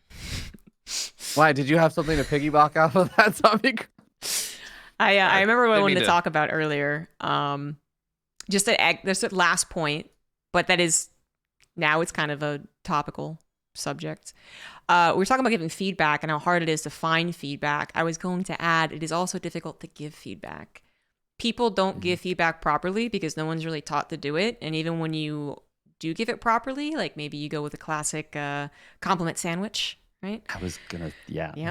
No, my other name. A lot of people understandably don't want to be the person who does it. And I can attest to that. But it is also a part of growing up, guys, and maturing. Because the alternative would be that we never talked to any of these people that we had some of these issues with, and we came on a talk show and just like ripped them to shreds without like any basis or knowledge of who they are as people and how they take feedback, which would make us dicks. And maybe we're a little bit of a dick for doing it in general, but I'd like to think because most of us, I think, know that conversation is important, that we do it before we go in a talk show and talk about it. So we should have talked about to Rapid first about It's him true. exposing 100%. his exposing himself before we ripped into I mean, him. in a weird way, right? Like, I just basically went no contact with the guy, and then saw him weirdly at a Korean gamer bar. But He still in a looks way, like an Instagram story sometimes. would it not have been the more mature thing for me to do the, hey, I've heard this stuff going on, do you have anything to say? And when he said, if he clearly lies to me, or he says it's not as bad as it sounded, or whatever it is, that I say, hey, like, I really can't stand by this, and I'm just not going to talk to you anymore. Technically, that would have been the more mature thing to do. Well, okay, now this brings a really important question then. Should an esports historian interview him, or should esports storyteller make a video about Rapid? I love how we've mixed up their names. Oh yeah, StarCraft historian and esports storyteller. Yeah, there we go. It was a great joke. It was so good, but the execution, it was like 12 out of 10 on the wind up, and I just dropped, like, my arm fell off as I was throwing it, It's funny. Yeah. Sorry. Anyways, we're talking about Gamers8. I'm sorry. But yeah, they just announced the charity. We can go back to that. Yeah. Take the shovel. Dig it back up. Dig it back up. What did we leave off on? The charity? Just how it at least in my opinion, it means that, okay, we're probably not going to have a players that win can choose whatever charity they want. It does seem that it is going to be a pool of charities that are pre-approved by the organizers. Gotcha. Yeah. Which I think is usual. I actually, I think anything I've ever done, charity streams, I did a charity poker tournament once. It was always a pool of charities. Okay. So I don't think that's actually abnormal. Now, if they coincidentally have nothing at all to do with LGBTQ plus rights, well, there might be a reason, but I think that's fairly likely. I think if that's the case, that falls within what we would call expected value. I think that's not good, because you're like, well, that sucks. It would have been really cool if you guys had done this move, but at the same time, did anyone of us really expect that? Did anyone expect that they were going to be like, actually, we've decided to leap many decades ahead in our social progress very suddenly on this specific StarCraft 2 tournament? I'm also and if they did, I would love that. But sorry, go on. I'm also going to throw out the other, like, remove Saudi Arabia, remove all of that other stuff from this whole equation. If I'm running an event and I allow players to pick any charity, there are still some things that can go wrong with that. 100%. Yeah. Could still pick some very out there, like, I don't know about this kind of political statement charities, even like outside of like Saudi Arabia and everything. Could also have some very weird things where, like, I don't expect any players to be, this sounds kind of like an insult, but I don't expect the maliciousness of any players to be this organized, to have like a friend that has a charity that is being run and like somehow this is like benefiting some weird way like that. But like, I think that beyond the whole typical ethical boundaries we're talking about for this event, there are reasons why you would want to have a pre-vetted list of charities at least. Or if not that, like, players tell the organizer of the charity and the organizers say okay or no on them. And to be clear about that, there are a few charities out there that do exist. And because I brought up that weird example, but there are some charities that are actually somewhat similar to what I described, where they're like, we think that X thing is a thing to be solved, not helping out a specific individual or group of people that need the help. So, and Twitch has run into that problem. They have literally run into that problem where they've had to remove certain stuff from their list of approved charities because people were like, hey, by the way, this particular charity thinks that the solution is to kill X group of people, or is to like do something ludicrous as opposed to actually helping. Yeah. So I wanted to ground what I said. I wasn't just being a shithead for no reason. I was being a shithead with a specific point in mind. Right. And I think, we that is absolutely one of the reasons that it's also vetted, or incorrectly vetted. But the point is that the process happens. So overall, it's still cool that we are going to be casting a tournament where the money is going to go to charity, which doesn't happen very often on a grand scale, I suppose you would say, in StarCraft. So that's really cool. And that will be happening. The charity event and like qualifier kind of, right, is going to be happening next weekend and the weekend after, both Friday through Sunday. And you'll see a lot of us on the cast, I presume. So that's super cool. This will go into the Gamers8 tournament. So Gamers Without Borders, the first thing that's happening, and the Gamers8 tournament's happening down in July, I want to say. August. First week in August. Okay, first week of August. 7th, I think. Yeah.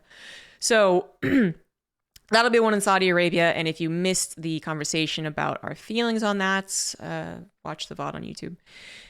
Or Twitch. I don't block my VODs. So we talked a lot about drama. We talked a lot about politics. We talked a lot about weird shit and bovine.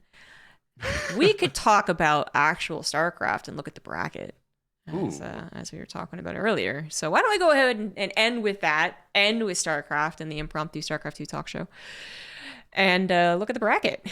Let's do it. I only had one thought when I looked at this bracket, and it's, oh my god, Raynor, Showtime, and Searle are all on the bottom side of that bracket. And no offense to our current reigning world champion, Oliveira, up in the north side, or Lambo, or Spirit, or Hero Marine. But why is the bottom side of the bracket so freaking stacked? Well, remember, they have like 3 chances to qualify, right? You have lower bracket, and then you have stage 2.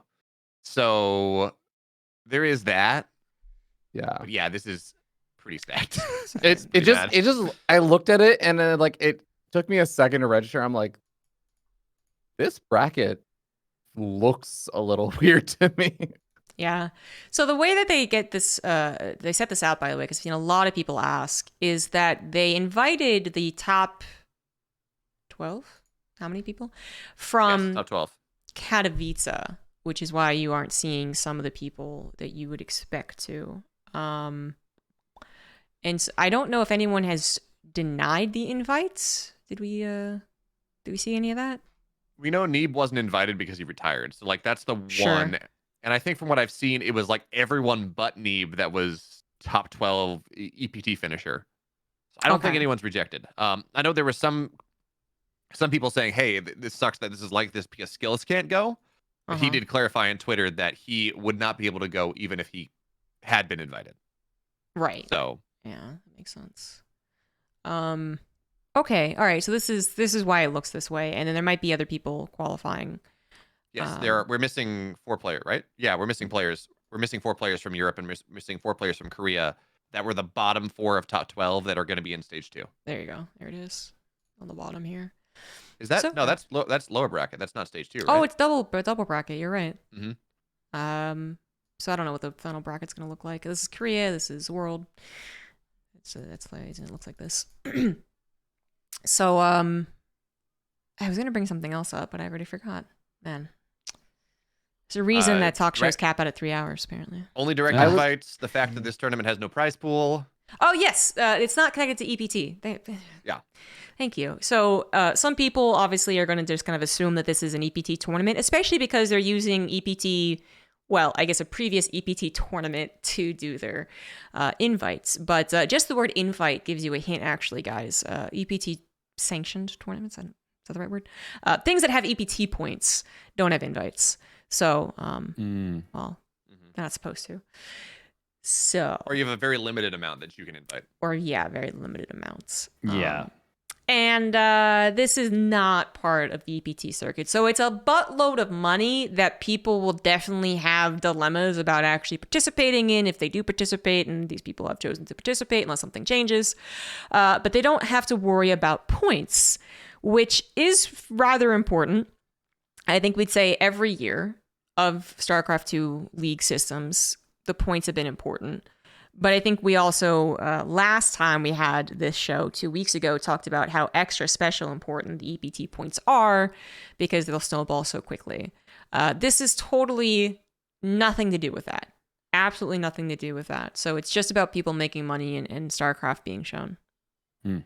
So that's also a reason people are kind of like, okay, I guess. Yeah. Yeah. I mean, it just kind of exists in a vacuum. Mm-hmm. Yeah. But it is going to have its own little set of prestige because certain tournaments, unless they get over a certain prize pool, and unless they're announced a certain time away, they don't get practiced for as hard. Like, for example, apparently a lot of the South Korean players didn't practice very hard for example, TSL 9, which to me was very weird because that had a lot of EPT points. It had a pretty decent prize pool, but they were like, oh, like we just didn't practice for it that much. And it's like, well, why? And they were like, I don't know. We didn't have time or something. But like when the prize pool is this big, the players are going to be these are the tournaments that a lot of players are going to be like, this will make or break my year because it won't rely on EPT points to get in. Obviously, it's already the upper echelon, so we're going to see some really great play. But I expect someone like Lambo is going to come in with some incredible prep, a player that really excels in those prep-based situations. And I think we're going to see some cool stuff, specifically between some of the foreigners and non-Koreans. Wow. Some of the Koreans and the non-Koreans, where we'll actually see both sides really hammering out at each other with a bit longer of a build up to it. And I think that could be pretty cool. That's a very good point. The actual matches too, I mean, are pretty fun just to start things off. Maybe a little lopsided as we were pointing out earlier, but Showtime Cyril, I mean, everyone hypes it up and then Cyril wins no matter what, but At least Showtime, like, he looks good in it. yeah, here I go again. Showtime's gonna look great. It's like Mario Beyond, right? It's going to be a really highly contested, excellent series that Mario wins 2-0. Yeah. But the games are going to be fun. I mean, Sarah was in Lambo's chat earlier today being like, why I have such an unlucky bracket and stuff. So I think, even he's shown a little respect to Showtime there. He might have been talking about Rainer. Well, they're No, teammates I think now, he so we was get talking team about kills. Showtime too. Showtime is no easy opponent, but like if it was just Showtime, it would still be a little tough. But with Showtime and Rainer, yeah, that's a really unlucky bracket. Yeah. That's not the comfiest bracket for Basilisk. We'll say that. Do we know whether they shuffle brackets on lower bracket? Like, it's like A1 versus B2 or whatever it is on when we hit elimination? We don't know anything. So, like, there's no okay. Wikipedia page, so I'm clueless. There is a Wikipedia page, but it's just not easily visible here. Oh, okay. I had to like really search for this. Thank you. Although it's It's / still a EPT. stub. Yeah, so it's clearly not correct. Not yet.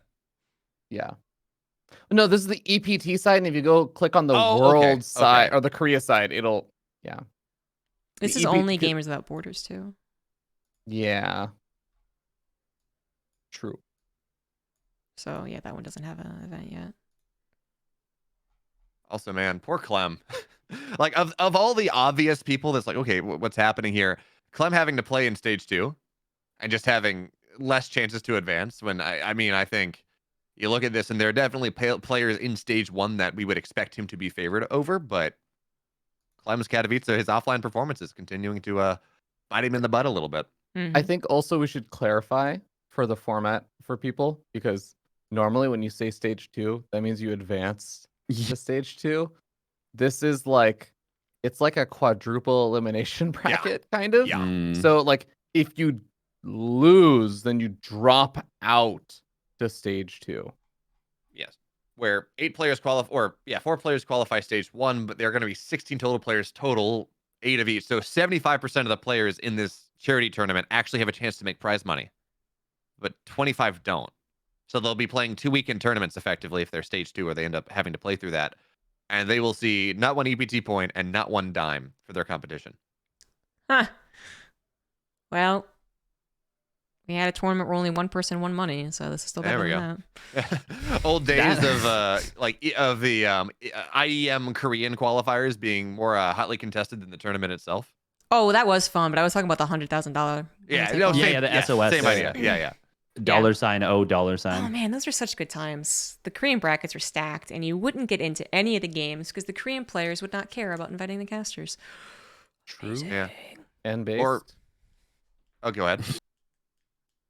Oh, you said true and based. Yeah. Sorry. I thought you said at least. I'm like, at least what? And going even further back, when he had like the full ESL broadcast for every qualifier. Yeah. The studio broadcast for. Oh, that was great. Yeah. The Korean side of the bracket, by the way, Mario Creator, poor Creator, Solar Dark. Solar always gets knocked out in big tournaments by Dark, so that'll maybe continue. Hiro Gumiho is going to be a clown fiesta. I'm looking forward to it. And Beyond Ragnarok sounds like it'd be cool. Ragnarok's going to continue doing better than expected, no doubt. Killing fan favorites left and right. And, well, okay. Here's the question, ZG. Well, we don't know this, but the question is whether Gamers Without Borders requires a player webcam. That is the question. Like, if there is a webcam, Ragnarok probably beats Beyond. If there is no webcam, Beyond is, in my mind, the best player in the world, and there's no way he loses that series. I thought you were going to bring up how Max Pax could join. Oh, no, he can't because he didn't compete in Katowice. It is weird how Beyond is like Superman in some weird way, but like only when you're not looking at him. He's quantum Beyond.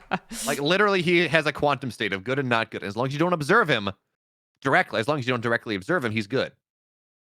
Yeah, it's actually it genuinely defies logic, and it's one of the most interesting cases, really in the world. But yeah, it's. Hopefully he, somehow fixes that 9 years into 11, 12 years into his career, 13 years. Well, it used to be a problem, Yeah. Although I wonder if we saw the first inklings of that when he didn't show up for 6 years. When he left for a while, man. Yeah, right. He was he wasn't just the entirety of Heart of the Swarm. He didn't exist. Yes, yeah. He just popped up again for Legacy of the Void and then was immediately good at it. And we were like, Him and Solar were like the two best players in the world. Yeah. For like the beginning of Neeb. Neeb was actually the best. There was a couple of people who really took the Legacy of the Void particularly well. Semper did. Nurchio. Firecake. No one remembers that name. I know Semper. Yeah. Firecake did not take well the Legacy of the Void. Firecake was very good. Yeah. Right at the very start. I don't remember being impressed. Actually, yes. He got to the semifinals in 2015 or 2016. He lost to 4GG. He lost to Masa. Maybe that's a different tournament. Era, though? Yeah, what tournament are we talking about? Oh, wait. That may have been Heart of the Swarm, actually. Hold on. Oh, maybe it was Heart of the Swarm. No, but defy my history knowledge. But I remember Firecake specifically being like, I modeled my play off after Solar. And that was when Solar was like, it was Beyond and Solar who were the two best. Solar was one of the best Zergs before Legacy of the Void as well. He won that random ass tournament before Legacy of the Void, didn't he? Well, he won the Spenu Star League, right? That was his thing. Yes. That was before Legacy of the Void, wasn't it? That was back when he was on Samsung Galaxy. Yeah, because Spenu died before. I want to say Spenu died either right before Legacy popped up or right afterwards, because of course. Talking about shady esports companies. There we go, Spenu. I was thinking of Firecake versus Masa, which is DreamHack Austin 2016 round 8. I remember that. That was when for the first time. It was like speaking of history, that was the first time ever that Masa got to travel to a tournament outside of Canada. Because yeah. And I remember InControl describing his intro and being like, oh, we've got, Firecake. He's really good right now. He's probably one of the best Zergs in Europe. Him and up there with Snoot, blah, blah, blah. And we got Masa here, and he's $40,000. How the hell has he won so much money? And it's because he won literally everything in Canada. He was There was legitimately a period of time during like 2011 to 2013 where Masa won everything in Canada. And this was when Scarlet was like really good. Like they had a really great rivalry back and forth. He would go to every LAN and he would win every single thing. It was nutty. But the tournament I'm thinking of is, I think maybe Home Story Cup. Yeah, he won that. I just looked up his results. Firecake. Yeah. I got second. He came second. Yeah. But he beat like some really good players there. Like he beat Showtime. He beat I was literally just looking at it. Snoot. Showtime. Yeah. And the Muslim. Wow.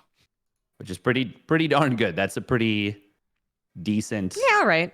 I just hated him as a player. A lot of people did. A lot of people were not a fan of him. You don't love 4-hour Swarmhost versus Swarmhost games? No. I can't think of many Zergs that I actually liked around that time period, to be honest. But that's fair. Snoot was such a great guy. That's because they weren't winning tournaments. They were just. Snoot was such a great guy that I could kind of forgive him, but even I was like, oh, it's another Snoot game. Clear your schedule. I mean, in fairness, that Firecake Stefano game did hit like viewership records for the time. Every Swarm host actually got stupid viewership, but it just killed me on the inside. Yeah. People love it's like, when you're going down a highway and you see the car crash on the lane over, you're like, oh, yeah, I want to watch that. Except it's in slow motion, Yeah. Very slow motion. Criticize it, but it was just really the original StarCraft 2 podcast after this era of State of the Game was just casting Swarm host. That's true. We did take a lot. I made pancakes in the span of a Swarm host game. I mean, it's not like pancakes take that long to make, though. I could probably make it in a standard StarCraft game. I wonder if you could make a lasagna and not miss anything important. Okay, that's fair. That's the trick. That's the trick. Although, questions whether you have wireless headsets, so at least you can listen to your codecaster. Yeah. No, those are good times, guys. I think we are done with all of our topics. I guess I don't think has anything more, but viewer call-ins time. Let's pop out that guest star. Poop Feast 420. Call in.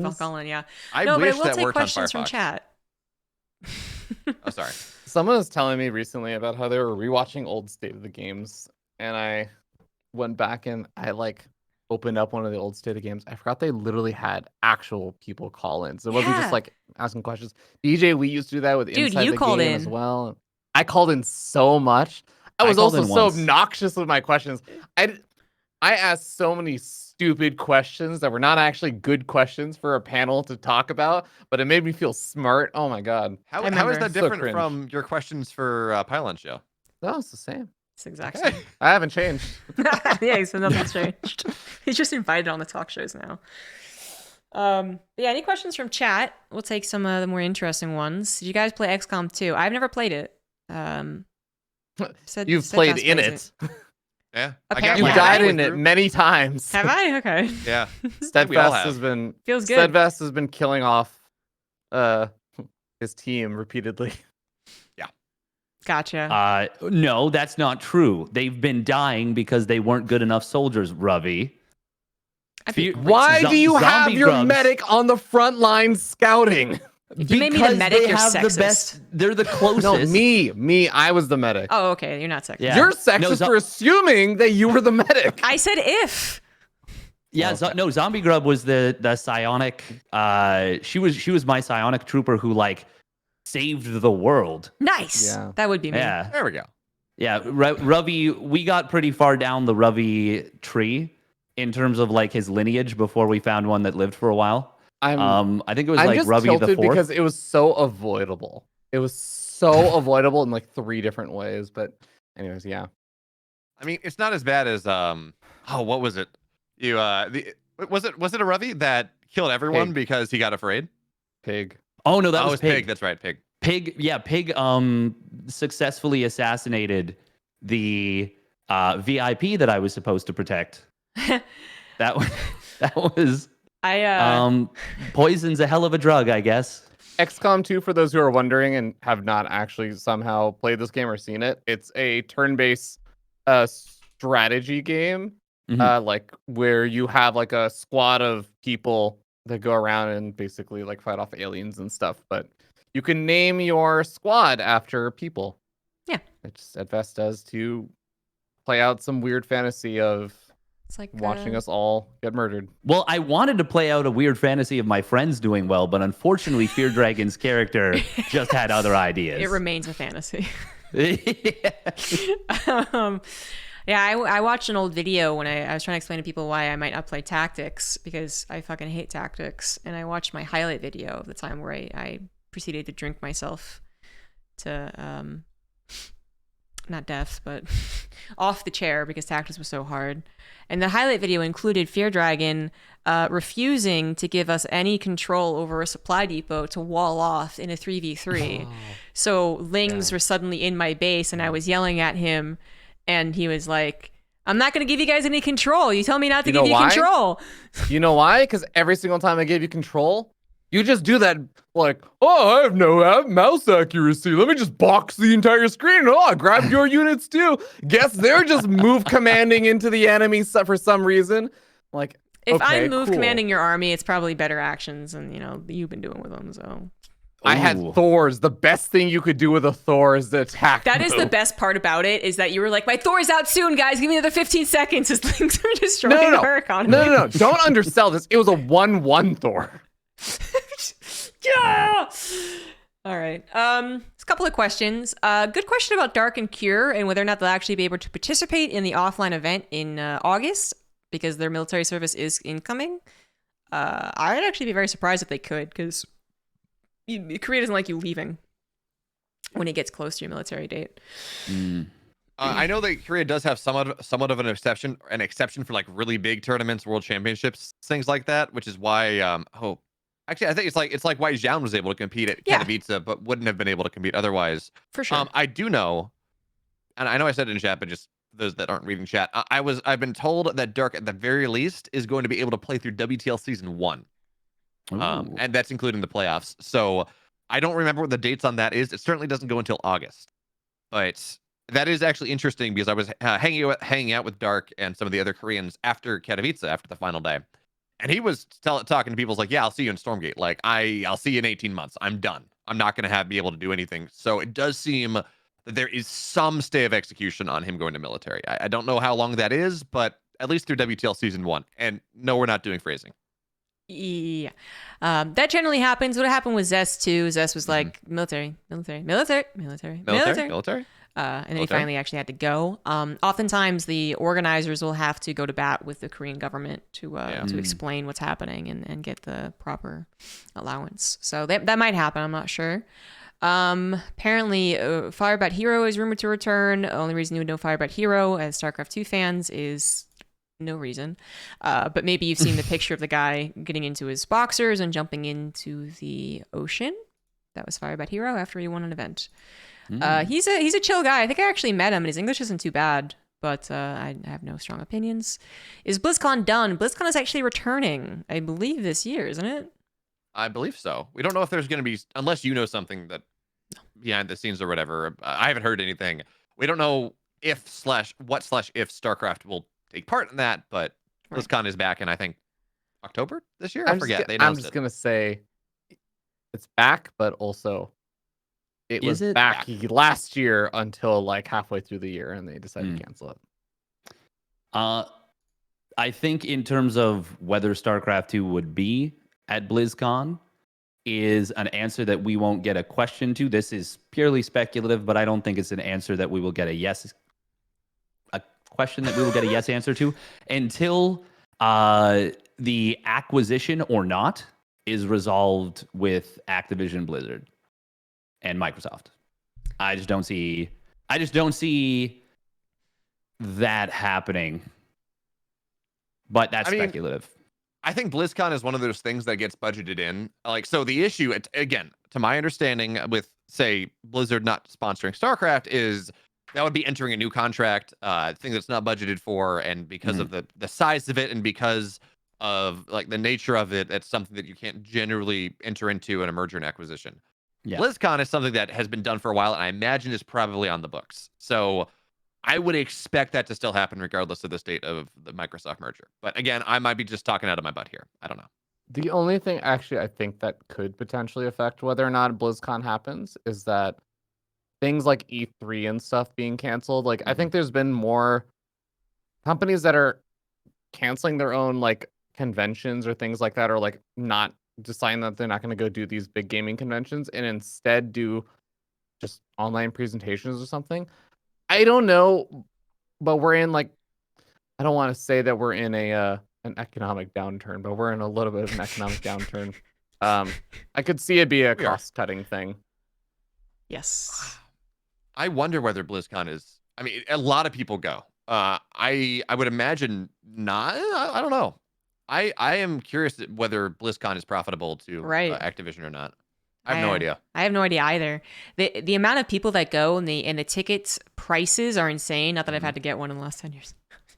Nice. But as far as I know, they're insane. Not that you probably could have gotten one. Yeah, no, I couldn't have. That's absolutely true. They sell it in like a minute. Absolutely true. But they're expensive, and then there's different tiers that are even crazy expensive, right? They get so much merchandise. The merchandise lines are always too long, even when they try new ways to fix it. And obviously, I think the city likes them, I would imagine. Now, the convention center is big and has a lot of big conventions, but BlizzCon's got to be one of the biggest. So that area is literally there for the convention center and Disneyland. What else did they? I would be really curious. You know, it's crazy expensive, but it really seems like it's also crazy successful. And it's not like it's the only game publisher convention that seems to be going. It's not like it's a totally unique thing. Final Fantasy is doing the same thing. I remember they have a contract. I don't know if they still do, but they've had traditionally a contract with DirecTV to broadcast it. Like they have big sponsors in that. There you go. What I could see happen is if actually before they would cancel BlizzCon, they make it BlizzCon plus Activision or something. Like they actually start taking in some of their other parts of like now the big conglomerate of Activision, Blizzard, King, and start putting in one place. I could see them do that before they cancel BlizzCon, actually. Well, although the question... Oh, sorry, go ahead, Sidfest, or ZG, whoever was going to talk. I was just going to say, well, the thing is, I think we forget that how passionate, like, the WoW community is and has been, despite, like, I don't know, many complaints about the game state going up and down, roller coastering over the past, you know, I guess 18 years, 19 years? 19 years now. But nonetheless, that has got to be a massive draw, is that people who like WoW, they don't like WoW. They love WoW. They live WoW. WoW is it, you know? Like the cosplay is very involved. Everyone is really into WoW. So I think that's a big part of how BlizzCon has been able to be what it has been. Yeah. Sure, yeah. I mean, the MMO community creation is just unparalleled, I think. Yeah. But it is not to say that is the only thing that does it, because I would still say that even though that is the biggest example, for sure, no denying there, probably still their biggest target, I suppose, for BlizzCon. Everyone I've ever known in all the different games, Heroes, Diablo, not that I know too many people in Diablo, StarCraft, what once was Warcraft and not anymore, all go to BlizzCon because this is the guaranteed place that everyone else will go to. You know what I mean? You went to BlizzCon to hang out with your friends for the one time that year in your online communities. And especially now that StarCraft doesn't have very many North American events, that is like the only place. So I'm certain that even if WoW started to be less lucrative, in general, the idea of BlizzCon might still hold up. I say I'm certain. I would guess that it would still hold up, but I don't know. It may also be like somewhat of a lost leader, right? We're just kind of worth it to, even if it is not as, even if it doesn't make millions of dollars or whatever, it's enough of a WoW, like it gets enough media coverage and everything else where it is still worth it. Yeah, I probably agree with that. Oh, yeah. Yeah, because that's the other thing that we can't really, we don't have the money sheets anyways, so we're only guessing at how much money they make, and we certainly don't have the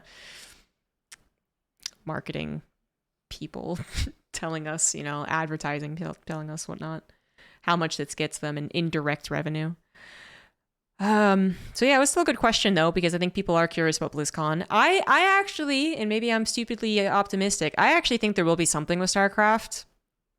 I basically think that Blizzard does still have a little bit of that whole like, it is our legacy game, and we'll throw them a couple of bucks every now and again, just not totally sustain your esport, and that'll be that, because they do that for other games. So, I think it might not be very big. It might be also a Legend show match. Maybe Boxer and Yellow can face for the second time in 1 year. Oh, But fun. They're gonna get Disguised Toast to face off versus random other like Asmongold or something. Be like, here we There you go. These two big streamers, which honestly actually wouldn't also be the worst thing in the world if they did decide to do that. No, it wouldn't If be it the was worst. between that and nothing, I would actually be pretty happy with that. That'd be some good eyes on StarCraft. Yeah. StarCraft boxing. We talk about, okay, that's awesome. But we talk about that, like in general, one of the reasons that we at least have some reason to be excited about Stormgate, right, is the fact that there are all these Twitch streamers that got started on StarCraft and then stopped doing it, and probably come back and start playing that game for at least a little bit. I can't wait to pull the hipster card every time I ever need to, just being like, were you here for the last 13 years? I don't think so. I put in the work. Do we want to talk about that at all? Marketing opportunities. They pay ZombieGrub to coach them how to play the RTS game so they can get good. Well, depending on how much they pay me, I'd be okay with that trade. I'm saying, it's your name gets out there. You get paid. It's great. Yeah. Okay. Maybe that would work.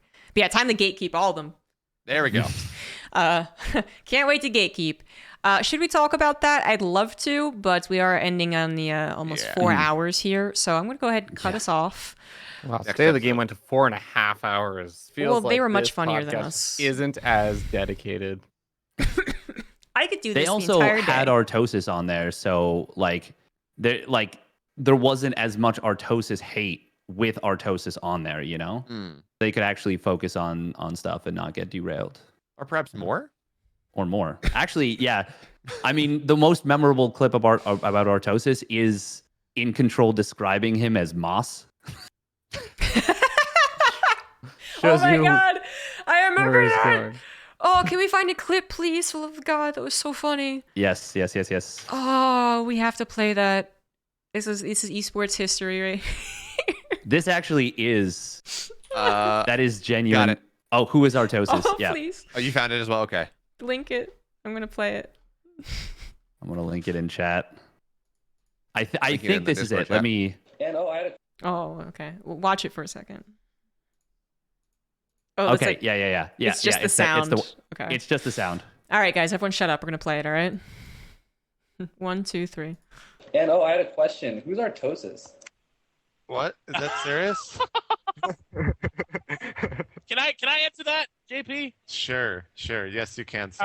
All right. Listen, many millennia ago, there was this fatter, uglier toad that made it out of the water, and it humps the shit out of this Jewy grasshopper thing that only ate grass, and that is actually where the ancestors of Artosis came, and they ate their grass. They complained about everything. Why can't we eat meat? Everyone's too much stronger than us. And they just kept eating grass.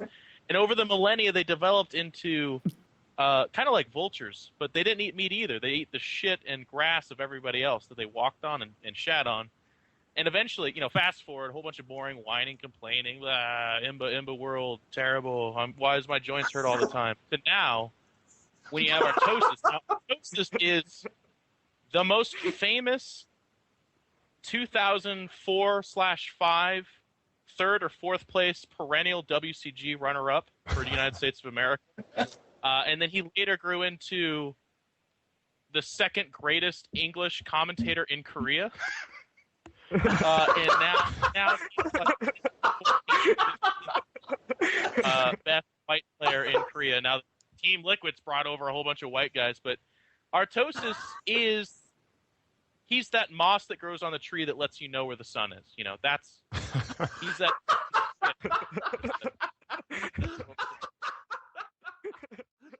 Can't. I just off the so cuff. good. The video did actually make it better. I regret not playing the video, but you guys can watch it. God. Oh man. I wish I had half that man's wit. A man. Even a quarter. Even a tablespoon. Play it again. I want to mostly. I think this is the funniest part about it. Greatest English commentator in greatest. He later grew into the second greatest. The second greatest English commentator in Korea. And now he's like, best white player in Korea. Now Team Liquid's brought over a whole bunch of white. Day9 losing it in the background there is so pure. Honestly. This is actually like Dawn of Esports, like deep lore right here. Like this is good shit. It is. Like Dawn of Esports 2.0, right? Because there was the weird like early mid 2000s we're going to make esports big and then it died. But yeah. Mm-hmm. Good time to end. Yeah, we should do a Stormgate specific one. Because I think we'd have a lot of things to talk about even though we have very few tangible things to bring up. When does this no longer become an impromptu talk show? When I decide it, when we have a good name for it. It's impromptu because it doesn't happen every week, and we're always late to start. So it's not. Could we? It's not gonna Yes. Could we maybe change it to like the second word to like individuals or something? Impromptu individual talk show. Stormgate. No, like impromptu StarCraft 2 individual show. Why would that be better? I don't know. Just an idea. Anything with an I. They say there are no bad ideas in brainstorming. He's going for an acronym. ZombieGrub, think of the acronym. ISTS becomes IS. Like, I don't know why that's funny though. Why is it? Oh, is okay. I thought you were going for like the Egyptian god of knowledge. Egyptian god of Yeah, knowledge? I don't understand what's wrong with that. No, there's nothing wrong with it. You should There's do it. nothing wrong with it at all. We should actually get tattoos of it after we change that. Yeah, no issues there. Personally, I've always liked the Egyptian gods. How about was? That's my that used to be my favorite Egyptian god. Yeah. Or will? I don't know. Let's choose that god that angered the Egyptians so much. Oh, it was an emperor, and he changed the god that they like primarily worship, that they killed the emperor. Yeah, let's go with that one. Akhenaten. There you go. That's the one. So we will eventually die. What? I don't know how to pronounce his last name. The Marvel guy, is that who it was? Kevin Feige. Yeah. Gesundheit. We have it's him. We have gone way. What? This is the notice that we should stop. Yeah, I lost track of that one. Okay then. I actually serious talk. I like the idea of the supply drop. It's not bad. I like it. Because like it is still kind of like at any given time we might fuck up and then have the supply drop. Yeah. Ooh.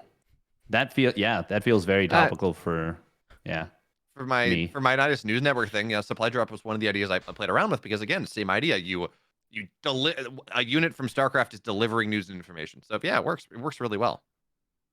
And I have an emote that I can get more mileage out of. With supply that drop. is important. Yeah. What do you think, Fear Dragon? Does it really matter? What he thinks? It's a bit on the nose, but yeah. Oh, okay. What's not in the nose? All right. What do you want to call it? Maybe something that's not based off of a supply-based structure that is also going to be specifically just for StarCraft 2. Oh, true. Yeah. We're specifically we have one next show idea, which is Stormgate. No, the supply drop still works though. I mean, it's just dropping supply. I'm not really gonna fight about this, but I think it still works. Like, yes, it's alluding to a StarCraft 2, like emergency command. Supply. No, supply drop. Like you drop the supply on the depot. Yeah, but you can drop supply in real life too. You get a helicopter and you take supplies and you give it to all the needy people. So I'm hearing we just need to call this the cargo cult. Actually, no. What I'm hearing is our search engine optimization is going to be worse. If it's what do you think we should call it? Common term. It's such a common term. All right, what do you want to call it? Impromptu talk show. Stargate. Stargate. Nice. It's a 2 on the nose. What if we do anything besides StarCraft here? Fuck off. Wow. Okay. No. I mean, if anyone has a better idea, Let's call it the Warp Prism. it's that's a funny. good There's idea. like there's one Terran, one Protoss, and 2 Zergs. It's because Wardy used to have it. He did exactly 1 episode or 2 episodes of a talk show called the Warp Prism. He did?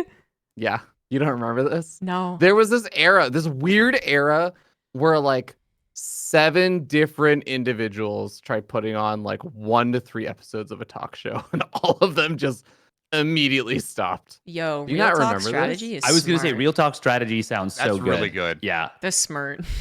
That's really good. Shit. Damn. Shit. You know, that's if this I don't want to tell you what to do, but if we go with that, and if this were my channel, that'd be a VIP right there. That's Yeah, 100%. that's All a right, VIP fine. That errand. wins so far. Real talk Yeah. strategy. We're amazing. I mean, it's still we have to limit ourselves to strategy. But that's Fear Dragon. Anything. Are you okay? Any with I that? game mean, requires technically, we have to, we have to limit ourselves to real talk too. But Oh yeah, we're sunk. We've already broken that. yeah, we have gotten so far off track. Yeah, real talk strategy is great. That is That's really good. Smart. I And used then to have if a we get- show called Tumblr Craft back with my Tumblr friends. Oh. You guys want to go in Tumblr? I guess somewhere to be. There's just like that. There's like a Futurama joke where like, I forget what it was, but like all the other people are like, shit. Well, if you guys want to support this show, there's one really great way you can do it. You can head over to our Patreon page. It's patreon.com/ASLEnglish. Oh, Pledge as much as you They want need over more there. money. We have tons of subscribers already. You guys should just pile on. All the money goes directly to us. Just send it ASL English on Patreon. they're starving. They need all the support they can get. Hmm. Oh my god, I found Tumblr Craft. Oh no. Oh my god. Okay, I'm gonna go through a whole nostalgia trip, but we're gonna exit the show, which apparently is now gonna be called Real Talk. What was it? Strategy. Strategy. There we Real go. Talk strategy. Nailed it. And we'll see you guys. Can we, in- one more time, Sure, did go we ahead. actually name the person who said that? Because they deserve full credit for this. Gauntlet Wizard is a Yeah. word wizard. The RTS show. Nicely done, guys. Any shout outs? Steadfast. Shout out to Gauntlet Wizard for coming up with that dank name that we are now going to steal and make money off of. You can check me out on my Twitch, I guess. I don't know. It's in the chat. You can check out literally everyone here. Shout out to the complicated nature of humanity and how everything is a gray area and there are no good and bad people. There's just actions. And shout out to the Toronto Blue Jays who started their season just now. Nice. There BeoMulf? Yeah, kind of echoing, I guess, what Steadfast said. Thanks so much for having me on again. I have started a weekly StarCraft news show called the 90s News Network on Sundays on my YouTube channel. You should check it out. And shout out to the Washington Nationals for losing their season already. No one There we likes go. Washington teams. It's fine. Yeah, you know what? We had like a couple good years, ZG. We had like a year where we won the Stanley Cup and the World Series, and now it's just horrible. Now Anyway, you're just Washington up. yep, Thank you, Robbie. Oh, That's important. there it is. There it is. Fear Dragon? Yeah. Hey guys, my name is Fear Dragon. I am a unemployed guy who just sits around and doesn't actually stream or make any YouTube content. But if you want to check me out, you should go follow twitch.tv/Rotterdam08, twitch.tv/Steadfast, twitch.tv/Uppetree. You'll find me in their chats trying to see if I can make them end their streams early. That's the best place to follow me. Or trying to make me keep going after 13 and a half hours of XCOM. That was a 6-hour stream. I like that After you freaking had such a successful thing. Yeah. Yeah, right? Yeah. You're like, let's see if I can brick this run real quick. I also like that you gave the wrong URL, but that's okay. That's okay. Yeah, I was hoping you would catch that. Of course I did. You knew that I would. That's yeah. Do you not forget your own URL half the time? Oh, I I do. forget most of my things in life. It's a struggle. We're just surviving out here barely. Zombie All right, Grub. guys. Well, you can follow Where this can people channel. follow you? You can follow this channel on Twitter, ZG Gaming, Instagram, ZombieGrub_SC. You can watch a game I played 9 years ago on TumblrCraft, if you really wanted to. And I just released my new episode, my new weekly show. That's what it's called. StarCraft History. Where I bring up a VOD and I talk about StarCraft history. That's literally all it is. So if you want to check that out, check out my YouTube, !YouTube. So thanks for watching, everyone, and I guess we'll see you in another 2 weeks. Bye.